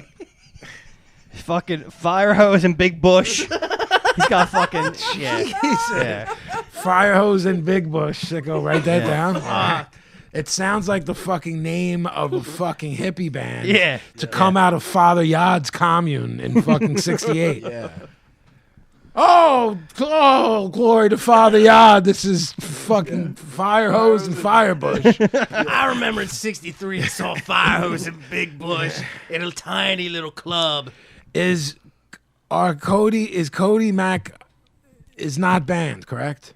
Nobody's banned. Nobody's banned right now. I thought Right we now- rebanded. I thought we correct. rebanned, Oh, correct. you're right. Correct is banned. And as you gentlemen know, I have a hired gun photoshopping Cody Mack pictures. Have you Yes, seen? yes, sir. He texted me with a threat.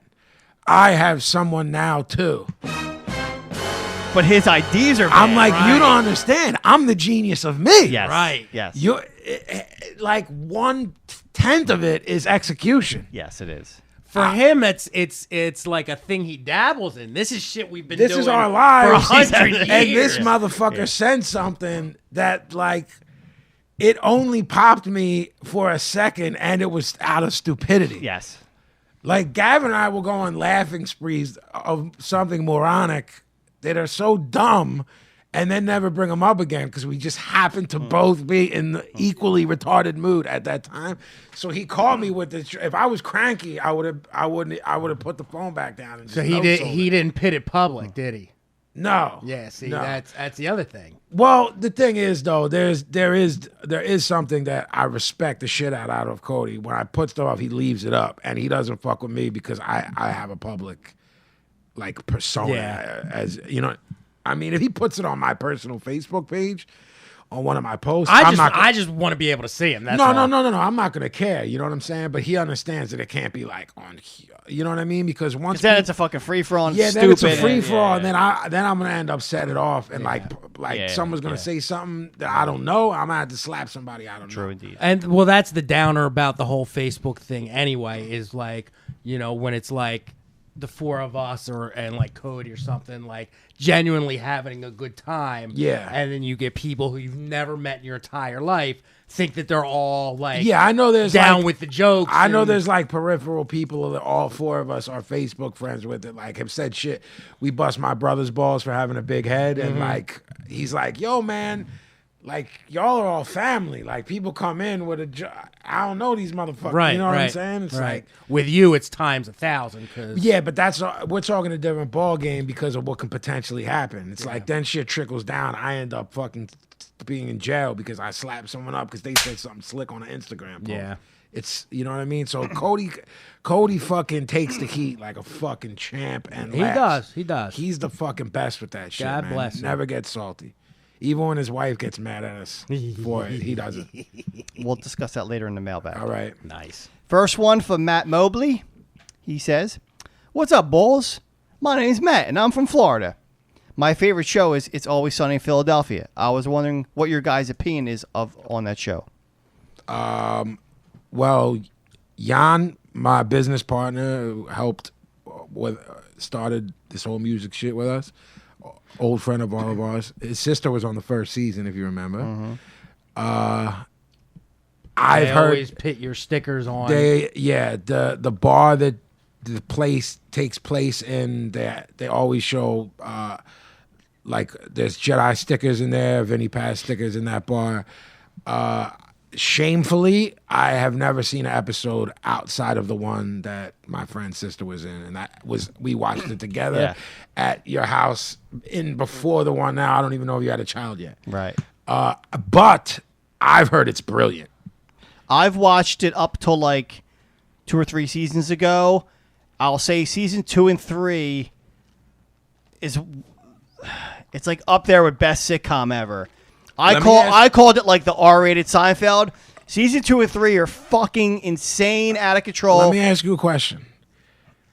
How big of a role does Philadelphia culture play in it, other than the fact that it's in the title and supposedly set here? Does anyone do the accent? I would say every other episode. Is it something because sometimes they got to walk around town, so you'll see them here like legit Sonny's shooting this week. Yeah. Like they do Chestnut. exteriors. Yeah.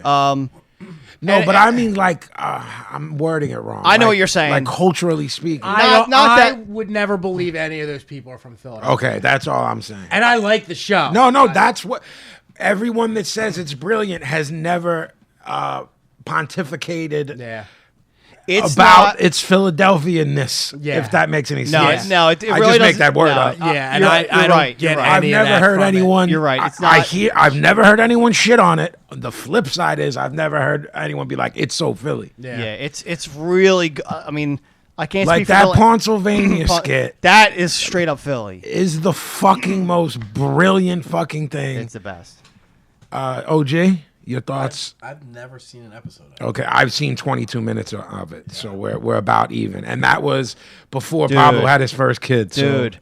How old your oldest now? 11? 11 or 12. Who knows? Yeah, who knows? I like it, but it grinds on me. Sometimes it's just a bit much. Okay. It's so over the top. The later seasons get very what you're Do saying. they work in the bar? Do they hang at They the own bar? the bar. They own the bar. They own the bar. Danny DeVito comes in at some point? Yeah. Okay.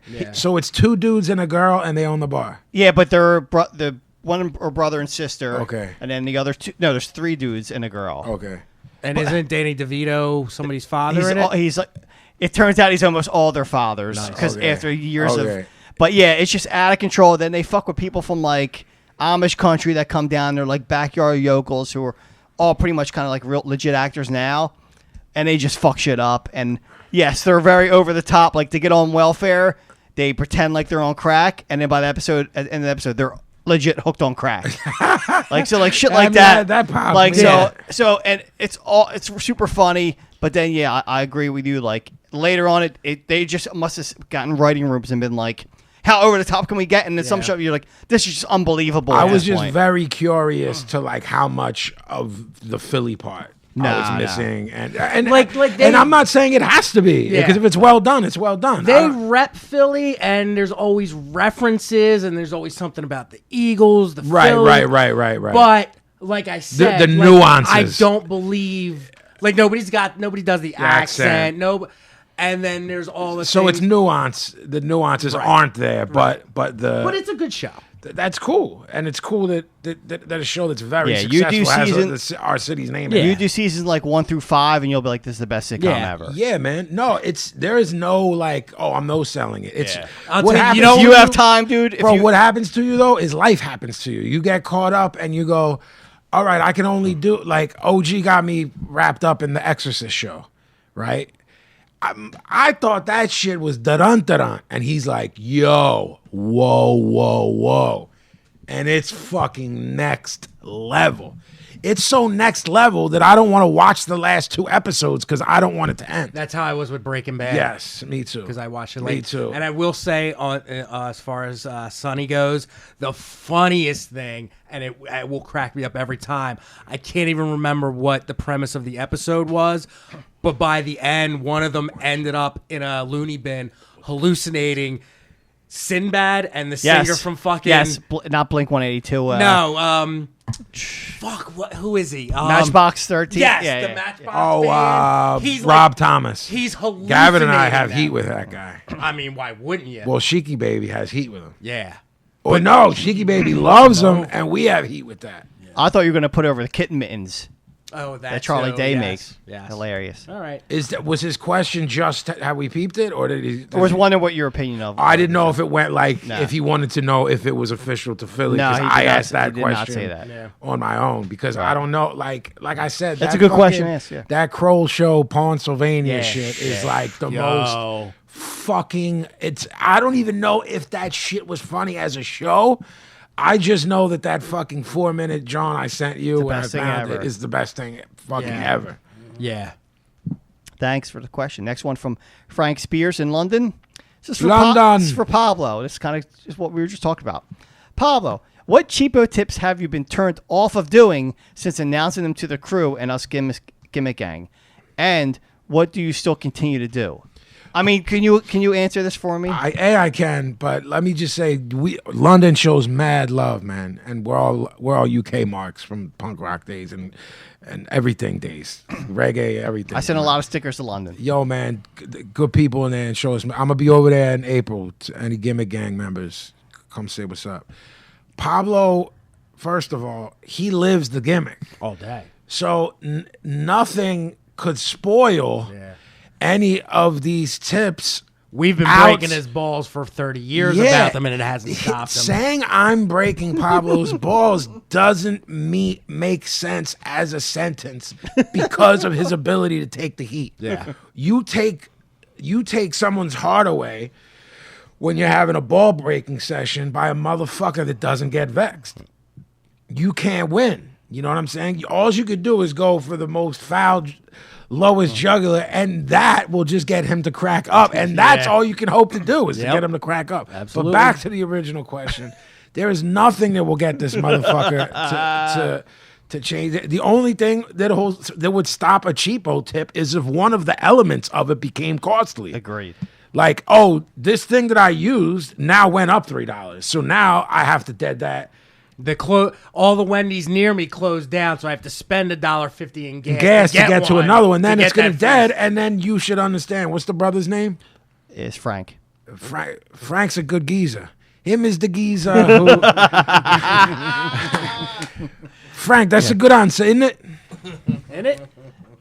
Yeah, it's great. Shout out London town. Yes, I will never stop. The only one I pseudo sided with was the OG with the contact lenses. I'm trying to Not go blind? not go blind on Yeah. them.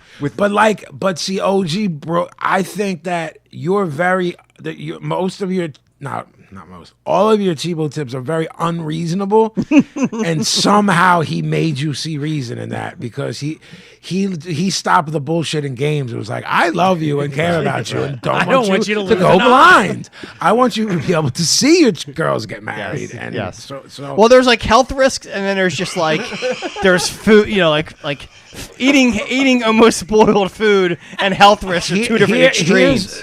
Frank, you're a good geezer. Let me explain. Let me explain something here. Pablo's logic. Let's say there's fucking turkey lunch meat in the fridge. That has a fucking go bad expiration date on Friday. Pablo takes that as a suggestion. That motherfucker knows in his mind that that's a fucking work to get you to buy more, so he knows it's good for at least another 3 days, and you ain't getting it. My wife has a 7-day limit on lunch meat, and I ignore it time and time again. I believe it. You put it in the microwave, good as new. Fixes it right up. Yeah. Well, me and two friends of mine used to make something we called ghetto bacon, and what that was any form of lunch meat that was in the crib. We would just hit buttons until it made it look like bacon. Until it sizzled. Yeah. Hilarious. All right, I hope that answered that for you, Frank. Yeah. Next one from G.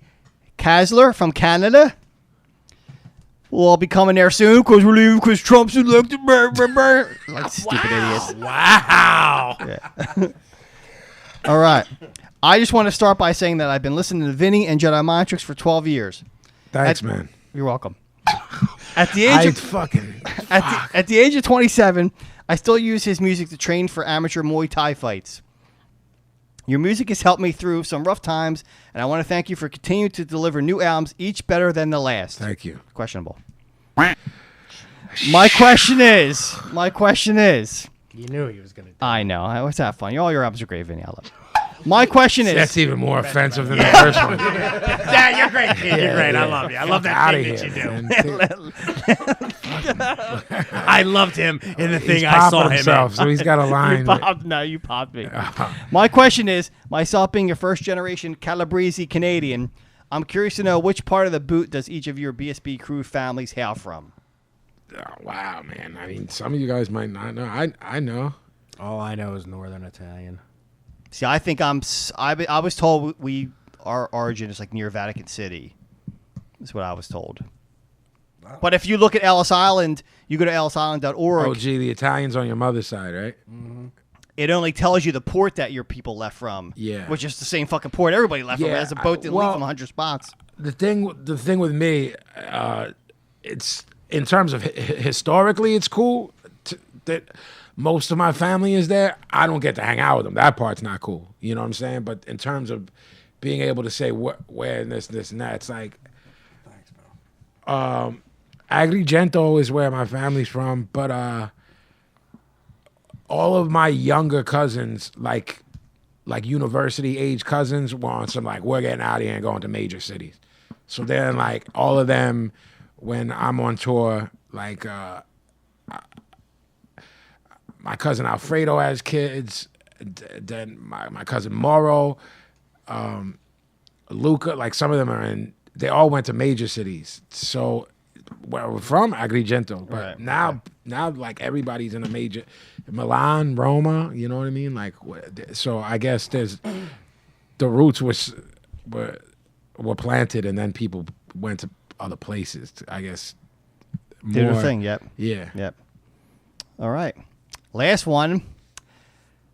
I know he's banned, but this is from Correct. Well, I mean, then he ain't banned. But it explains some things. All right. I'm lifting the ban for as long as it takes to read this question, and then it goes to council.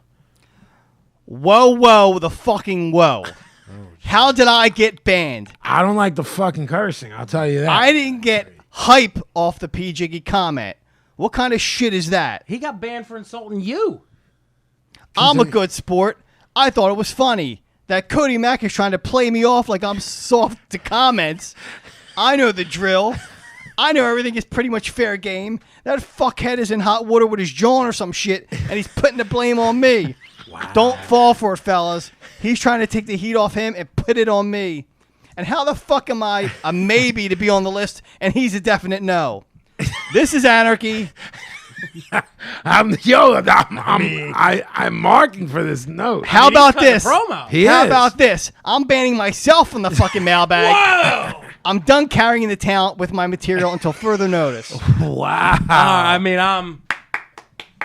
pitting him over. I say well done, OG. He didn't like the cursing. I didn't either. I didn't like how he started cursing at me. Here's the thing. Let it be known. If you're going to come at us for war, we can do that. We can. That's what it sounds like to me. To me, this is what it sounds like to me. He started it, cutting the promo on us. Yeah. Then he realized that he was dealing with heavies. Then he started shooting on the Cody. Yeah. And letting us know that Cody threw him under the bus. Right. Which may be true. Agreed. Because Cody will throw a motherfucker under the bus to take the heat off himself. Pablo going to throw him under the bus too. Cody. Correct. You'll throw correct under the bus? No, I did throw correct under the bus. Right. Yeah. Okay. Yeah, but the way, like, you don't get to ban yourself. Oh, well, so now he's unbanned for banning himself? Now he has to write a letter. You know how he said he's not writing us anymore? Yeah. Now he has to. So he needs another mailbag. He thinks he's banned. Okay, go ahead. He thinks he's banning himself. Yeah. We're not letting him do that. Okay. And he has to be on the next mailbag. Okay. And if he's not, we'll make one up. Exactly. Right. You don't want that. And you don't want that to I happen. don't want that, my friend. All four of us pitching in on one letter? Yeah. What do you think about that, fucko? But I'll fucking say this. I'll say this, correct. I fucking believe that fucking Cody Mack threw you under the bus. I don't doubt that for a second. I firmly believe you. Chrissy Mack is apparently on the war path because I believe her quote was, "Are you guys 12?" And I think my answer was fucking clearly we are. I mean, so Cody's beautiful wife hates us all, and in order to take the heat off that heat off himself, he did what most men. I say most because I'm not cut from that cloth, but most men, when they have an angry wife, look to their right and left and see who's there to throw under the bus. absolutely. He did that. That's what marriage is all He about. he has the spine of a jellyfish and correct The face of a werewolf. in the head of a wolf and the body of a jellyfish. Pablo, please remind me to make that into a Photoshop. Yeah. Fuck. And he is a jelly wolf. So correct.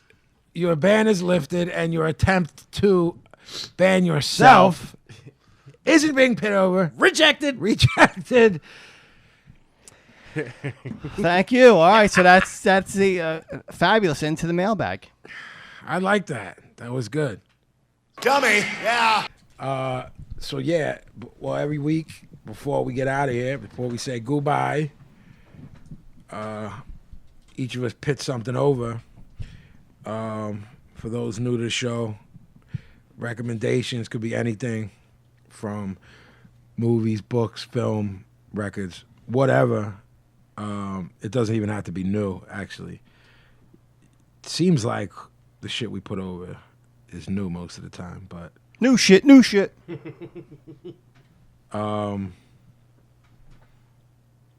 So yeah, sicko. Want me to start? If you would like to. Mine is fairly new, 2015, something that I had been wanting to watch for a while and finally got around to it. I watched the Amy Winehouse documentary. Absolutely spectacular. Like, slew me. Just completely killed me. Watched it on Amazon. Very well done. Pulls at the heartstrings. By the end, you're tearing up, the whole deal. I don't think I really need to go into who Amy Winehouse was. It's just a lot of good music, a lot of good footage. Her story is very sad. Yeah, she's tortured soul. Man. Absolutely. And like we kind of talked a little bit about it before we started the show, but like she was one of those people where whether she got famous or not, whether she made music or not, she was going down a dark path. Oh yeah. Like there was no way around it. So the interesting thing to me is because of the era that we grew up in, it's odd to me to have like an artist whose entire life has been documented with video and things like that. Yeah, that's crazy. You know what I mean?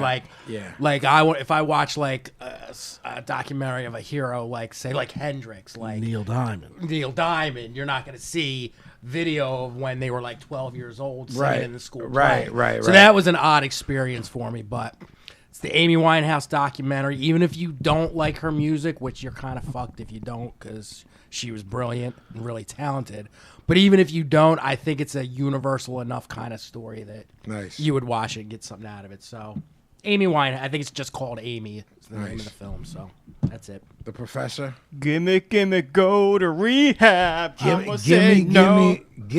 go to rehab. Nice. I like his rewrites. Me too. So last weekend, took the kids to the Franklin Institute in Philly. They slapped some coats of paint on that place. That place is dope now. Yeah. I heard it's ill. So they got a thing that's running now, and I know you're saying, Pablo, I don't live in Philly. Why you fucking recommend this? But usually a lot of these gimmicks travel like every 6 months to different towns. What does? Like the the exhibit does. So the whole fucking I thought he was implying that the floating world. With him, it's not that far fetched that he would make that claim. So they have a gimmick now called a Robot Revolution, and they got like these fucking robots, and these fucking robots. Cyberdyne is here, dude. This one gimmick plays tic-tac-toe with you. Wait. You're pitting Cyberdyne. Are you trying to get my? Yes. Are you trying to get me? Oh, why? Are you a Terminator fan? Yeah, listen, it's coming soon. You hear that? Listen. Stop. That's me hitting blow with the fucking mic. The next bang's gonna be me hitting him in the face with my Wang. That's gross. It's gonna be a thud. You couldn't even reach. Yeah. Look, it's gonna be like. That's why I get him. It would be like bing, bing. That's why he's gonna bing, get on his knees. My thesis is only about a quarter of the way. Okay. About James Cameron, the inconsistencies in the Terminator films, and that fuckface is going down. Wow. James Cameron. He never heard a fly. Please continue. So anyway, they have on display a lot of robots that are fucking just doing crazy things. They have the Google car, where you can see how the Google car figures out how to operate by itself. What's the Google car? The driverless cars. Oh, I didn't realize. It shows I'm on the list there at the Franklin Institute? The band list. No. The fucking come right in. You walk up. Nice. Yep. So I'm glad you brought that up. So anyway, the Robot Revolution is a great thing. Go see it if you like robots. So with the Pablo cheapo if you tip, like robots, and you want to know how they're going to take your job and kill you in 50 years. Nice. I figured out at the Franklin Institute I was doing recognizance for Pablo cheapo. Okay. Did he just say reconcile? Yes. I found 3 ways to Yes. get into that motherfucker for free. I'm not shook by robots, man. Could be a little bit. You just unplug them. Man. That is a problem because in the Terminator movies they have nuclear batteries that last Why forever. don't you understand? I'm going to fucking shoot holes in everything that happens. The nuclear batteries you have. I have something for everything. All right. No, it's beyond that. You've already heard part of it, and you had no answers. I did not have any answers. All right. But OG, you're right on that. EMP will take out the power is mandatory. But I did find like 3 ways to get into this motherfucker for free if you really want a Pablo cheapo tip. On Saturdays, they're so busy that these fucking volunteers don't even know what they're doing. So if you walk in the front entrance, there's a big like visitors thing. You walk behind that motherfucker, you're already in. You're in for free. You walk to the left, you go to the cafeteria. There's allegedly a dining room in the basement. You go down that basement, that's another free entrance right there. There is a dining room in the basement. That's another free entrance. I like that he's trying to get over on a place that's promoting education. They're still charged. It's for profit. Let's be honest. And then when you're in the main lobby, you can break right or left. If you break upper right, half the time that dude's not standing there. Bang, you're right in there. You're right to the aviation wing, and you're in the fucking building. Did you charge him for Hey man, family of 5. It gets price goes up. I already get in for free. I don't do any of that shit. Well, I had a membership, but the membership expires at the end of the month. So Pablo Cheapo, you got to go at least 2 times to get your money's worth. You know what I'm saying? I don't have a membership either. I just get in, pal. Just fucking. I just do what I do. You just get show it your in? fists. You fit the whole thing in? Yeah, I do. All right. Well, that's my recommendation. Jump. OG, are you recommending? Yeah. What anything song this do you week? have this week from YouTube? I don't have a song. What 4-second YouTube clip? I have a people recommendation. Ooh, Interesting. I like Here's my this. recommendation. If you're sick, stay the fuck home so that you ain't passing your bullshit to other motherfuckers, man. Praise God. Like, yo, stay home, man. Praise God. I take so much vitamin C, I should be catching any of you fucking low-life cretins motherfuckers shit, and I somehow caught somebody's shit. I like that. That is I pretty do much like the it. greatest recommendation I've ever heard. There will be, no matter how long this show goes, not a better recommendation. Well, mine will pale in comparison, yet I still managed to go on. Whatever. It's brilliant. Yes! It's all right. Remember that fucking Jay Leno accent from last week? All right, now you get it. You'll be seeing that video coming in a couple days. Fuck you. Jerk Leno. Yeah, you say? My recommendation is a book. It's called Confessions of a Heretic, The Sacred and the Profane, Behemoth and Beyond. It's a book about Nergal, the singer of Behemoth. Adam Darsky is his born name, known as Nergal. They're one of my favorite bands, Behemoth. He's such an interesting dude. You could read the book and have never heard a note of them, and it's also written. The whole entire book is written as a Q&A put together by like close friends and journalists he knows.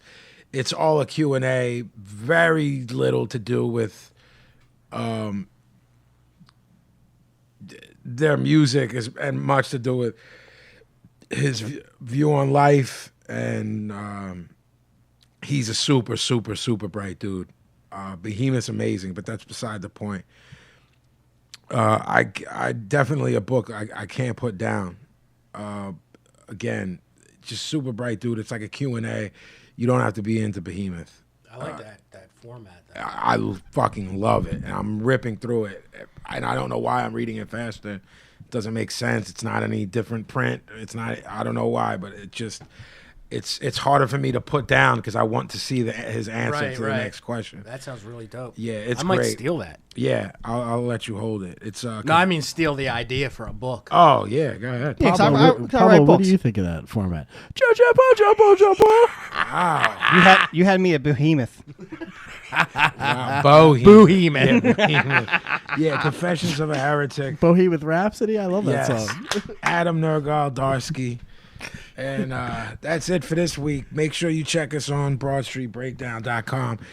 You'll also, man, the best way to help us is to spread the word to like-minded friends and foes. And buy merch. Yeah, you can buy our T-shirts and sweatshirts at JediMindTricks.merchdirect.com. If you go to our Facebook page, there's actually you just hit a button that says like shop now. Okay. And it'll take you right to the link. Give us your bank account number, man. Yes. That's all we need. On Twitter, BSB Radio 1. But yeah, spread the word to like-minded people. Rate and review on iTunes. We're available on iTunes, Google Play Music, YouTube. Subscribe, download, and write positive reviews. All of that shit is real important because it could come into play with advertising money in the future. We don't really ask anything from y'all, actually, come to think of it. So we ask that of you. Subscribe, download, write positive reviews on iTunes. We're on Google Play, YouTube. Apparently there's podcasts on Spotify. Y'all know? Are y'all hip to that? I don't think we're on that. Yeah, so we need to be. So we have to figure that out if anyone knows anything about that. But BroadStreetBreakdown.com. This has been episode 50. We'll see y'all next week. Peace. Peace.